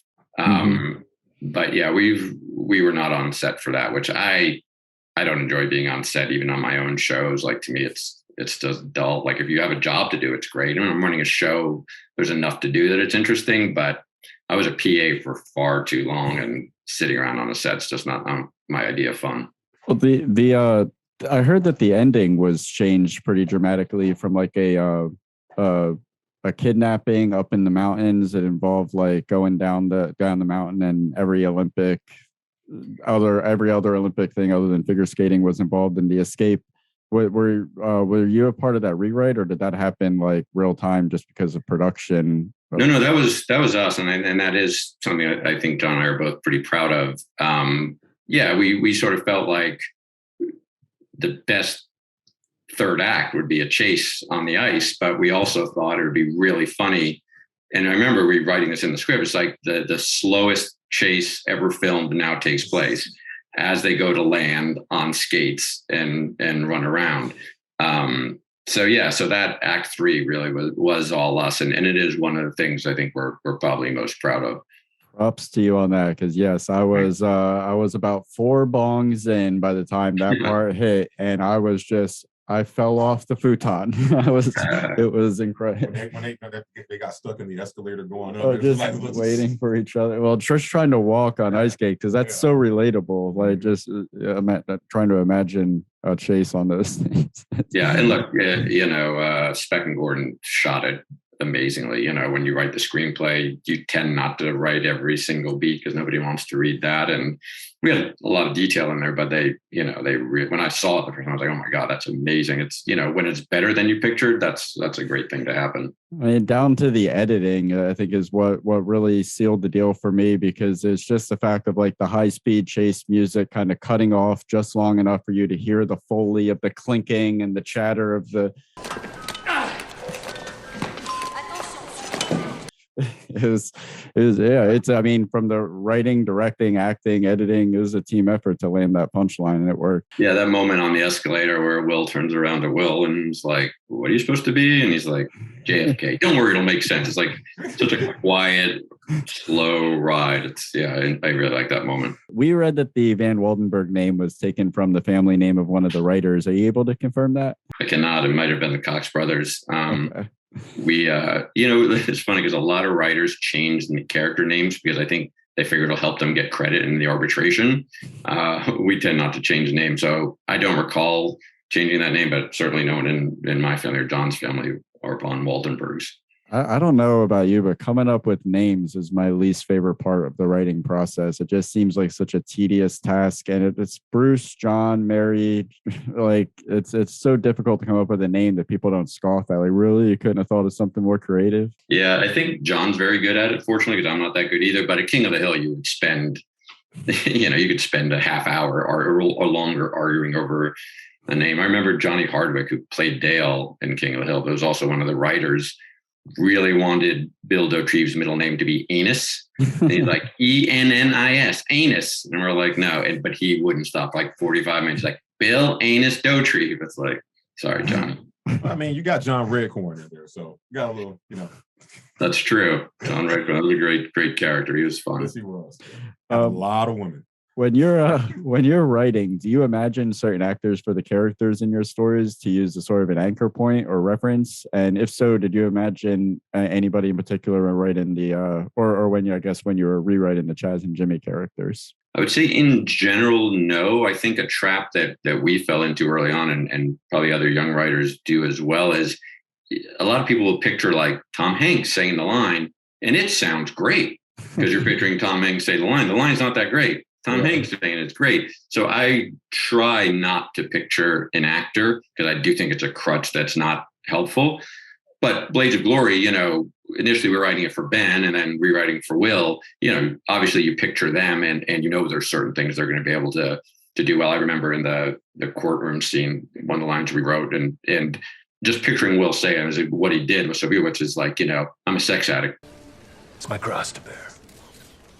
It's a real disease. With doctors and medicine and everything. That's like, picturing him say that and then seeing him deliver it that way is very rewarding. Oh, yeah, I could imagine. Yeah. Great classic line, man. Classic line. Now, let me ask you this. Was it planned always in the writing to cast Craig T. Nelson for the character that would literally be named Coach? Actually, we already got the answer. It was going to be Alec Baldwin. Yep, it was. So I guess it was just interesting that Craig T. Nelson ended up being called. I guess could that have been involved in the rewrites to because he's literally credited on IMDb as Coach. Coach, yeah. I feel like one of those congressional witnesses who's like, I don't recall, which there'll be a lot of that. Cause I'm like, I think we always called him Coach even before it was Craig T. Nelson, but I could be wrong on that one. Okay. And that's fair. I mean, we do a lot of 80s movies, so you're not the first person to say, I do not remember what I did on that bus for 1 hour in 1985. No, I have an interesting one because me and you talked about this. We were going to talk about it.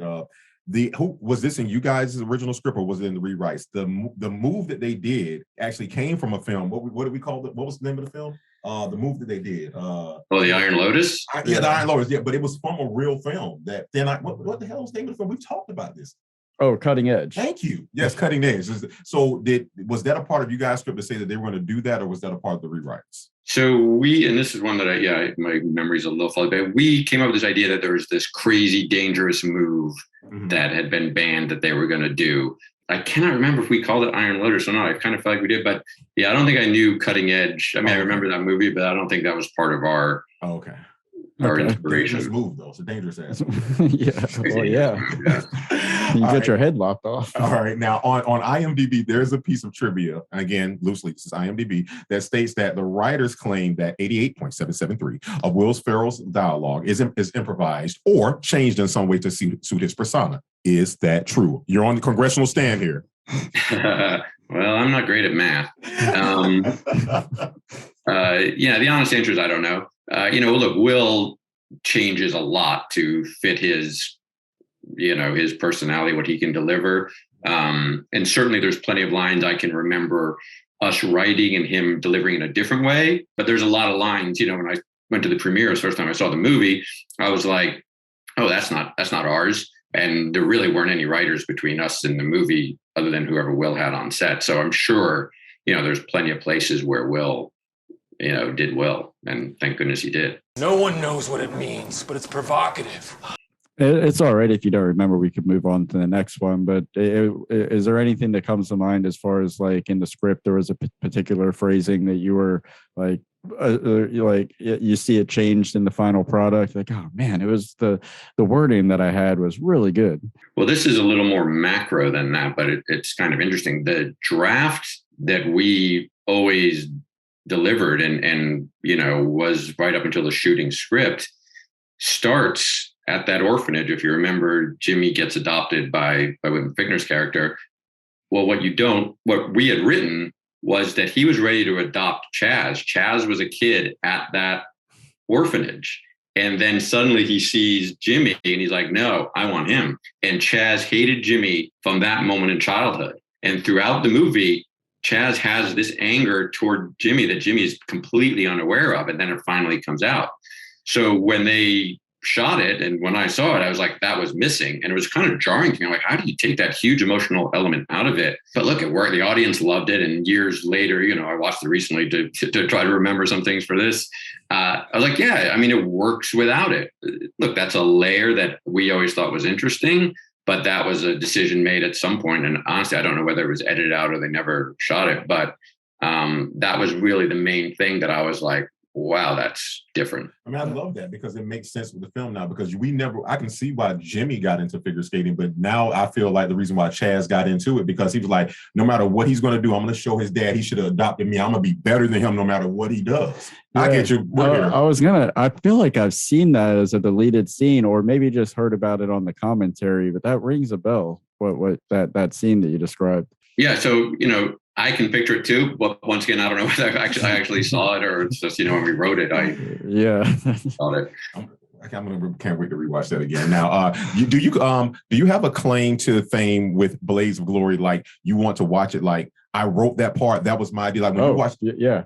We don't know what happened to it. Well, no, other than the slow speed chase at the end. Well, no, he gave us a slow speed chase. No, I think that answers that. You did give us a slow speed chase. No, I got more to say about it. Oh, go for it. Because look, it's very heady when you first see lines you've written, appear on TV or in movies. So, and Blades of Glory was such a big hit, and people remember it. So there are certain lines, and the one that I remember is that when Chaz is like, it's mind-boggling. Mind-boggling, isn't it? Did you just say mind-boggling? Yeah, mind-boggling. And he's like, mind-boggling? Yeah, and I came up with that line because my mom used to say it. She goes, oh, it's mind-boggling. I'm like, what did you say? She was mind-boggling. I'm like, no, it's mind-boggling. But she thought it was mind-boggling. So I just went to see Will Ferrell say that. What I heard my mom say was definitely very That's very awesome. Rewarding. And I think my kids know too. The other line that I always really liked is when they're going into the bedroom and when they're going to room together, and Will's like, "The night's a very dark time for me." It's dark for everyone, moron. Not for Alaskans or dudes with night vision goggles. All right, this is going to stop right now. Not for Alaskans or guys with infrared goggles, which is another line I remember. We wrote, and I was like, "Oh, that came just as we wrote it." And that was fun. The mind-boggling line was, is your mom still around, or was she around at the time to? She was. She did get to see it, and I think she had very mixed emotions. Like, you're making fun of me, but Will Ferrell just said one of my lines. So that's the beautiful part about being a writer and an actor. Your work lives on in infamy. Like you can put people into these stories and name them things. And I'm not sure that's how I wanted to be immortalized, but I am. I'll take it. Yeah, that's awesome. This may be you guys being immortalized right here in these outfits. So. There we go. Yeah. There we go. I love it.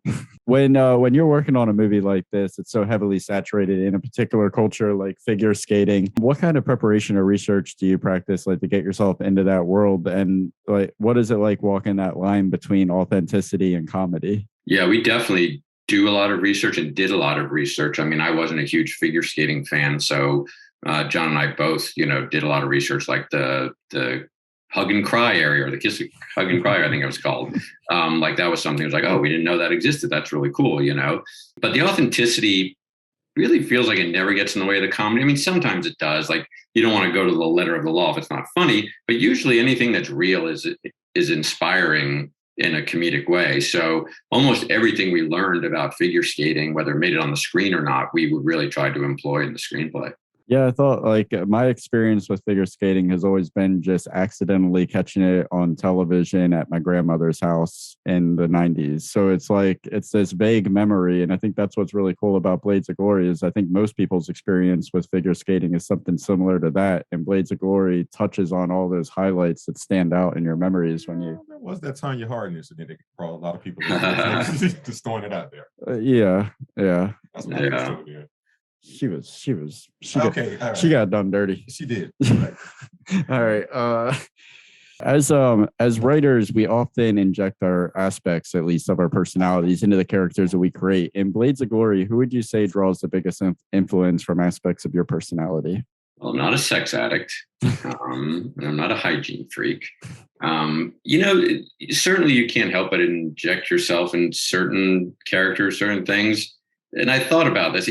I don't think this is one of them, and maybe it's just because we've been doing this so long that it becomes a craft where you're, really just writing the characters and it doesn't have you in it. But yeah, I don't think there's a ton of me other than maybe being a smartass, and some of those lines. But personality wise, no, I mean, I'm probably closer to Jimmy's character than Chaz's, but nothing I can really think of specifically. And there will always be a hint of your mom in Chaz. That's right. Always. Now, earlier you talked about one of your favorite scenes, of course, being when they get stuck in the escalator. But I wanted to ask you this, and again, whether it's in front of the camera, as far as the lines you wrote that are being portrayed, or just with the people you work with, do you have a favorite memory from your time working on Blades of Glory? I would say really that just the writing process was fun. It was, like I said, a great idea, and we were able to come in and execute our vision of it. It was really fulfilling. So, not being on set, which maybe for some people would have been the highlight. We went to visit set and got to hang out a little bit, but, just that writing process and honestly, the table read to see, these great actors reading it is what stands out to me. Yeah. And it all beginning with walking onto the set of Tenacious D and the Pick of Destiny. That's got to be, that's an awesome origin story. Yeah. Before we move on from Blades of Glory, is there anything else that you'd like to share you think fans of the film would like to know? I don't know if they'd like to know this, but it's another little bit of trivia, which I think only I found interesting because Ben didn't. But, we met with Ben over at his house when we first were going to start the rewrite. And as we're walking out, I told him, I go, look, this was the first time we had met other than the, pitching. I go, we have sort of a connection. He did the movie There's Something About Mary, where he's wearing that horrible brown tuxedo and he gets his caught in the zipper. Well, my girlfriend from high school, I went to prom with, is a very successful costume designer. Her name's Mary Zofri. She's done all the Coen Brothers movies and worked with it, but she did that movie. So when it became time to design a horrible tacky tux for this 80s prom, she just took out a picture of our prom date and built I wore that horrible two-tone brown tuxedo to prom. I didn't have the accident that Ben's Yeah. But as we're walking out, I told Ben, I go, look, yeah, that was my tuxedo, whatever. And he goes, oh, okay. No, that is interesting. I mean, don't take this the wrong way, but I don't want to room with you. Inside joke. You remember that one? No. He told that to someone. It's been a while since but he said that story definitely did happen. That's kind of insulting, right? Maybe just wanted us out of his house. He probably was. Oh no, I'm talking about the fact that you're the girl you went to prom with. Like, hey, I need a terrible tuxedo. What can I draw back on from personal experience? Oh yeah, Krinsky. Yeah, I think even like a few years after that problem, I asked my buddies, I was like, why didn't anybody say anything? And they're like, you seemed happy, you know? But they did a story. I remember like when the movie came out, I think E! Channel or somebody did a story on her, and she goes, yeah, the tux is actually my prom date. And she holds up a picture from our prom with her cut out. So it's just me, not her in her dress, just me in my stupid tuxedo. The question is, did she cut it out before the interview, or had it been cut out years before that? Oh, I deserve either or both. Oh my God. Before we say goodbye, are there any parting words you would like to say to the audience? It could be a quote, it can be anything, with just you talking to the world right now. I don't really have a quote, but I really love what these guys are doing. They are movie geeks in the best possible way. They love movies, and they love movies for the right reasons. So please support them and keep watching. Love it, man. I love this, Thank man. you very much. Maybe one day we can afford to let him write an episode for us. Maybe we're trying. At least come in on the rewrite. There we go. Hey, I'm just going to put infamously all throughout it. Oh my God. And if I'm not mistaken, now Action Point was actually is based on the infamous. I told you I was going to do this. We rehearsed this. we tried. Not enough. With me. This is one word in the English vocabulary I cannot. Fuck, we're gonna do this again. We're going 1, 3, 5, 7. We'll power through this shit. Here we go. 3, 2, 1. Now, Action Point is based on the infamously dangerous New Jersey amusement park. Action Park. Now you hold on. I'll do it again, but I'll say the word. You just mouth it. I love it. That's what she said. 3, 2, 1. Action Point is based on the infamously dangerous New Jersey amusement park. There it is. On that note, thank you very much, Dave, for coming on. We really appreciate it, and great work with Blades of Glory and everything else that we've talked about. And we'll look forward to the book on May 24th. I gotta read it. Yeah, I gotta get it. I'll be on Amazon. Thank you guys. Very enjoyable. Thank you. Have a safe night. We'll be talking to you soon. Thank you. Thank you. Be well. Take care, sir. Our first guest is a returning friend from season 2. Go watch our first discussion with him on our channel if you want to see the proper introduction. We're happy to have the chance to talk to, yet again, the very funny and very talented David Pressman. How's it going, Dave? Fellas, a delight to be back. Thank you very much for coming back. Sailing across the sky on a blaze of glory. In 2005, you worked on the episode of the first season of Weed. Great show. What is that experience like, especially working with Mary Louise Parker? She is here's the thing. attractive. I didn't have anything with Mary Louise Parker. Oh, I thought you might have been, That's for him. Could you at least smell her perfume from the room? Yeah, that's creepy, but yeah, sure. If you want me, I can pretend that I did that. No, but you're right. She's very attractive. You have a crush on her. Oh, very, very much so. She's just so damn cool too. It's not. It's like one thing for her to be very, very attractive, but she's just like she's in a show called Weeds. Is she ice cool? I mean, is she ice cool? Yeah.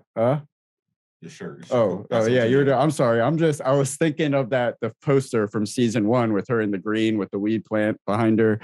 Didn't Billy Crudup, that's his name, the actor, right? Didn't he leave her when she was pregnant for Claire Danes? That's the story. I did hear that, but I can't confirm or deny.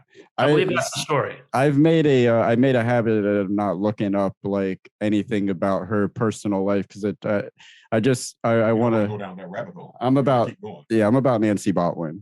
I'll just easy boy. Bring it in. Well, you should know that because you should even feel worse for her. You should comfort her in some way. Well, she could use a hug, probably. I just didn't know that was the outcome. I thought that for sure she would be with somebody that would never ever leave her once they had her, unless they were just a big dipshit. I'm so glad. Oh, there you go. In this episode, so she doesn't know what you truly look. Crud up, fud up. All right. That's right. You're talking. All right. Way off top. That was way too long spent just off that topic. I'm sorry. Blades of Glory. It's 2007. You posed the question at the news conference that essentially sets Will Ferrell off. Didn't you once say, and I quote, Jimmy McElroy is a lifeless robot on the ice? Was there more back and forth shot with that than what made the final cut? Yeah, but first of all, do you think the movie would have been better if Mary Louise Parker was in it? Absolutely. That's true. Mary Louise Parker and Christian Bale could make any movie better. Oh, okay. Interesting. All right. For very different reasons. Well, sure. Yeah. I mean, but both attractive people. Absolutely. Just, if that's Yeah. He's leading you down a rabbit hole. Don't you see what's happening here, man? I'm following the carrot. Yeah, I want you to start saying some weird shit. So that experience was great. I always loved Will Ferrell. He was like a comedy hero for me. So getting to do that job, and I remember going down to the sports arena, which is no longer in LA. It's where the Clippers used to play. I know this doesn't mean anything to you. The Clippers used to play and USC used to play. So there, and then so we're in the press conference, right? That's what happened. Mm-hmm. And so I have my line. I'm wearing this kind of like black and white kind of loud sweater. And I say my line and he says his line. And then he says, "Where'd you get that sweater?" And I was like, "Oh no, Will Ferrell is improvising with me." I started to panic. And I just said, I was like, "Oh, my mom made it for me." And then he's like, "Well, what's it made out of?" And for some reason, I just went, "A human skin." And then I just hear cut. And I think the directors wanted no part of that. Did you know that that there was a Nick Swartz? I think it was Nick Swartzen said a line similar to Andy Samberg. That could have almost been a running theme because Nick Swartzen talked about wearing Jon Heder's skin to his birthday. Yeah, I want to wear it to my birthday. That could have been. See, I forgot about that. Maybe that's why they were like, "Nope." I would have been like, yeah, that's a nice callback. You know, something's funnier when you poke it one more time. But I was just like, "Oh my God, I'm improvising with Will Ferrell." Yeah, to not be prepared for that moment. Yeah, I felt the pressure of that with just like a scene with him where he takes it off script and just I mean, no offense, but you're not Will Ferrell. But I even felt a certain sense of pressure in that scenario. I couldn't imagine sitting there in that large, all the extras and everything. Yeah, everyone there, and the guy that played the reporter, actor named Jim Connor, who's awesome. Right after that happened, he turned to me and he goes, "You done fucked up." It was hilarious. That's awesome. So was him saying, "I'm not Will Ferrell." You're right. He's not Tori. I know you got the next question, but it's a perfect segue into because you talk about like having this admiration for Will Ferrell, loving what he does. So I was wondering, because from our interactions, you are a very funny guy. Like I could easily see you. I would watch a film with you as the leading funny guy, like the guy at the top of the credits, the Will Ferrell, the Jim Carrey, the Adam Sandler. I think you have the ability, just from our brief interactions and just seeing your posts and stuff and your intuition for comedy on social media. Do you view yourself in that way? And is there any I'm not saying that you would be a resentful person, but do you ever feel like the temptation for resentment to creep in? Or do you just look at Will Ferrell and think he's where he should be and I'm where I should be? First of all, thank you for the compliment. I appreciate it. No, I listen, if that came my way, I think I would relish it. I'm just happy to be working. And I'm just happy to have, sometimes there's smaller parts, but they're pretty funny that I get to do. I'm so fine with not being the star. That's cool. I'm fine. If it happened, that'd be awesome. But no, I love what I do. Love it, man. He's a humble guy. Now that was a great answer. I do like that. Now let me ask you this: what was Josh Gordon and Will Speck like to work with? I mean, the only thing I really had with them is when they said cut when I did that line. They didn't really talk much to me. They just they sat me down and then I did it. And then let Will Ferrell just take off on you. That's basically what it was. Threw him to the wolves and then called it off. Well, he had on an epidermis sweater. Why not? Well, I mean, that's funny that you brought up the sweater because I almost put the question in here. Like, was that the same question Will Ferrell posed? Where did you get that sweater from? Was it props or did you wear that? That was wardrobe. No, that was there. There. Did they give it to you or did you pick it out? No, they gave it to me. Oh, okay. Did you get to keep the sweater? I did not. Too expensive. All right. It's true. They don't let you keep a lot of wardrobe. The wardrobe, it's expensive and shit. They don't want you to take it. So you might see somebody else in the same sweater in a different movie. They'd be like, "That's my fucking sweater." Yeah. Exactly. Where'd you get it from? What was your favorite scene in the movie? That's hard. That movie is so funny. Anything that Will Ferrell was doing in that movie, I just thought was fucking hilarious. He just killed me. So I don't have a specific scene. I also love the ending when they just sail off. Yeah. It's kind of so bizarre and just so cool. I remember going to the premiere of that and how you could tell there that it was going to be just like a classic, because how people were reacting to that. And you can always tell, like, if a movie is good, if the premiere party people stay super late, that's when you know that it's probably going to be it. It's a classic. I mean, that's really putting it down there. Like, I love classics that come out of nowhere. When Hangover came out, I didn't expect it to be Hangover. When this came out, I was like, I'll watch it. 10 minutes in, I'm like, turn my fucking phone off. Nobody better call me. And where's the weed? Now, before we move on from Blaze of Glory, is there any particular memory on set, off set with a particular person, or just in general that you have that you think fans would like to know about? I just think that memory that I shared about, the Will Ferrell thing and the other, and Jim Connor saying that to me. That was it. The rest of it, again, I was just so nervous being around all those people and having to talk to Will Ferrell. Wow. Yeah. But did Will Ferrell say anything to you afterwards about that? He did not. No, they went to their big trailers, and I just went home.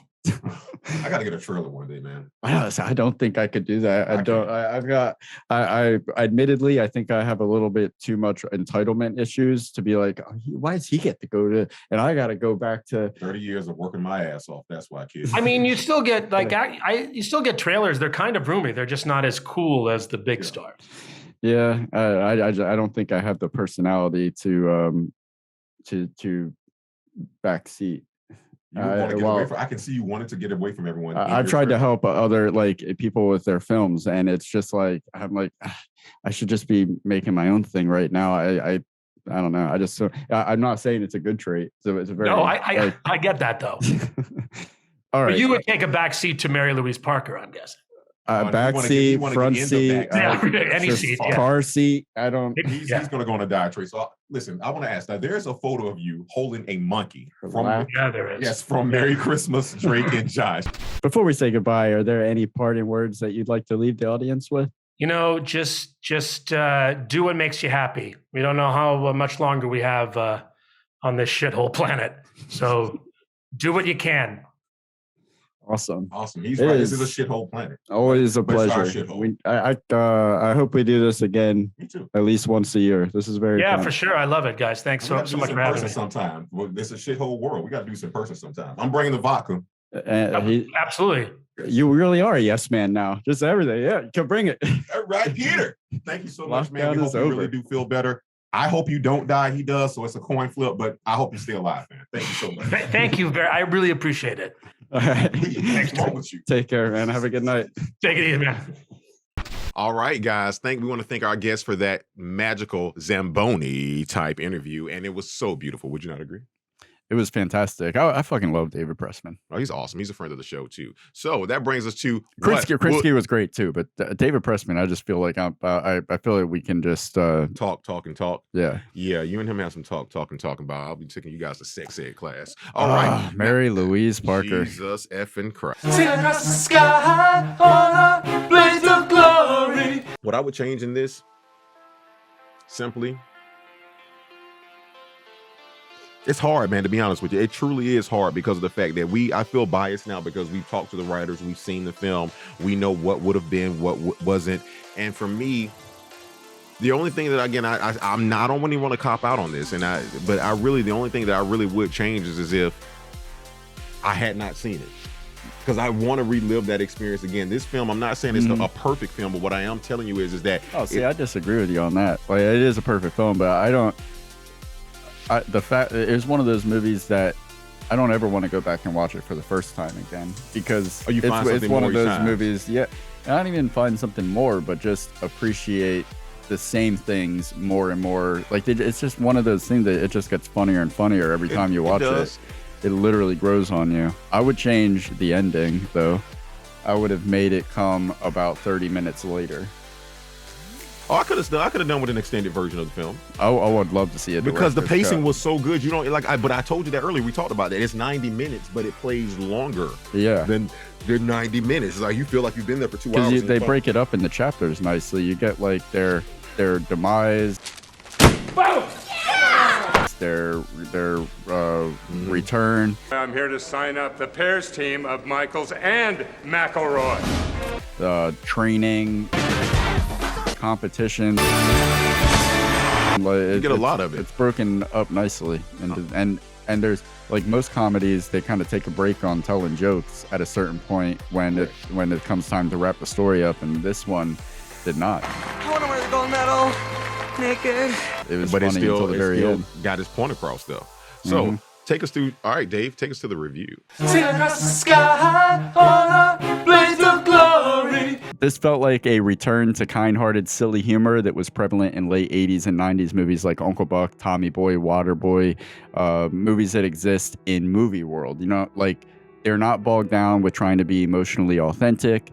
Like the 80s and 90s movies when these stories and characters in movies were kind of like our ambitions for what we wanted the reality to look like on display, not so much what reality actually was. A world where good guys are 100% good, the bad guys are totally irredeemable. Remember how they used to be alive? The funny fat guy gets the smoking hot, totally unrealistically perfect girl. I'm hot. The bad guys suffer an embarrassingly tragic, yet laughably serious demise. It's simple, you sign up for the silly ride, and you have fun with it. Put your clothes on, Jimmy! Like we were talking about Coach, the people you'd expect to have a rational voice of reason kind of accepts the insanity as normal, so you go along with it too. You got another 5 miles, then you get a Luna bar. With Coach being the rational man, somebody we watched on TV as a serious coach for for a good chunk of our growing up. He's now treating two grown men acting like teenage brothers, figure skating as a pair as normal. Come on, people, break it up. And then how everyone is hiding in random spots and scatter outside of the Sexaholics Club. It's like everyone in these movies exists somewhere between reality and a comic strip or a cartoon. Like they act like cartoon characters in reality. Watching the conviction to the characters as Will Ferrell and Jon Heder perform the skating routines might be my favorite part of the entire movie. They act with so much commitment, like a dramatic approach, playing it so seriously. We get to laugh at them, and that's another thing that's great about these comedies as opposed to current comedies. It's like comedies now are more concerned with proving how smart or intellectual they can be. At most, you can laugh with them if you're in on the joke. But movies like Blades of Glory, they humble themselves below the audience, and we get the enjoyment of laughing at them. Like, if you're a comedy film, your job is not to be smart. Your job is to make me laugh. And if it's at your expense, so be it. You're a fucking comedy. I should be laughing at you. And you get to laugh at this. You could tell the writers got to rework the dialogue with Ferrell and Heder in mind because they played so well to their strengths with Ferrell's nonsensical alpha male word vomit. Chaz, Michaels. Personal philosophy. Clothing optional. And Heder's annoyed superior Napoleon Dynamite-esque younger sibling type. Get out of my face. I'll get inside your face. Like we were talking about earlier, the direction and stunt choreography is fucking amazing. This is crazy to go back and watch a movie from 2007, and I can't point out any place to say definitively there was a stunt double used there or CGI replacement or anything. It all appears seamless. There are some moments where the physics are kind of off, like when he throws Jon Heder in front of him and he does that like flip. You could tell there was some wires. But like I can't tell. I know that there were stunt doubles used at different places. I can't tell when they were used. That their routines are genuinely impressive to watch and hilarious at the same time. Figure skating at the actual Olympics should take some notes. Their final routine is fucking nuts. Look at the athleticism here. No other pair in the world could do this. The fucking Iron Lotus. Something I have never seen done. It is the fabled Iron Lotus. The attention to detail and how many shots are put together so seamlessly in that one move to pull that off as well as they did.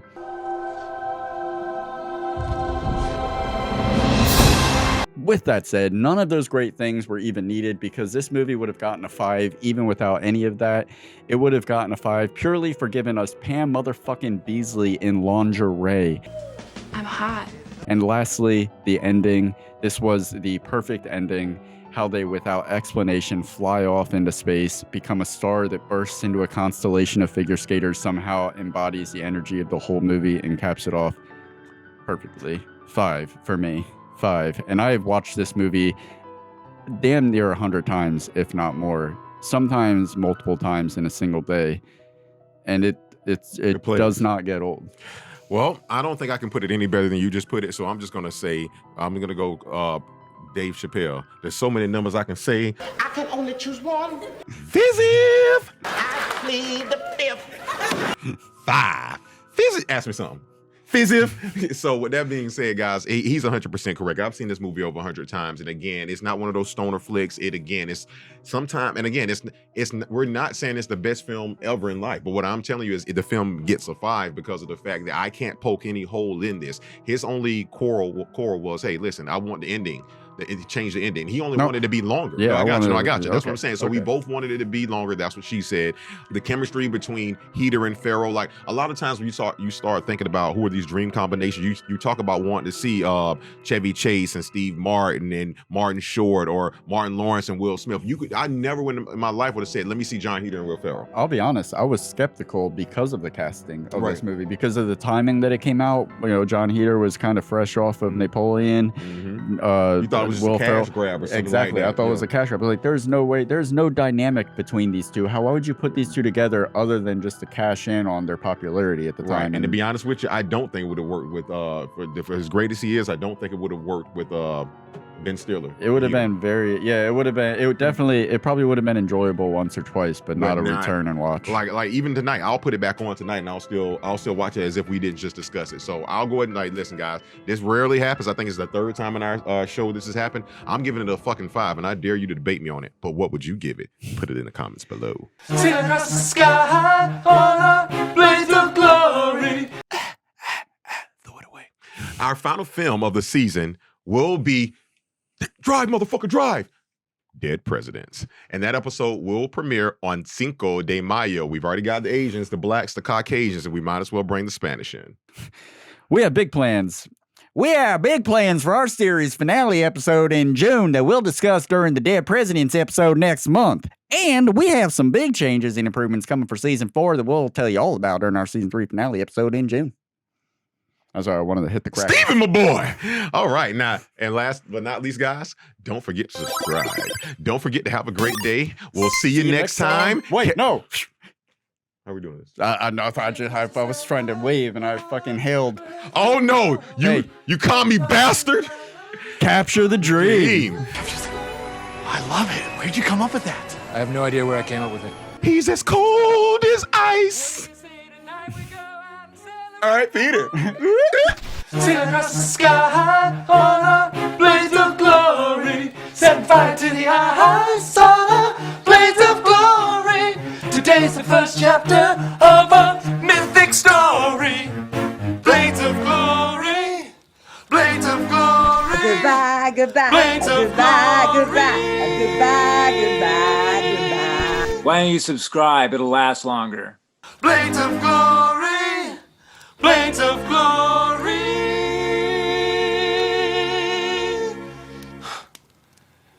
Well, McElroy, you got pipes. Thanks. I used to pretend I was Marie Osmond when I was younger. Yeah, maybe keep that to yourself. Okay. Ew.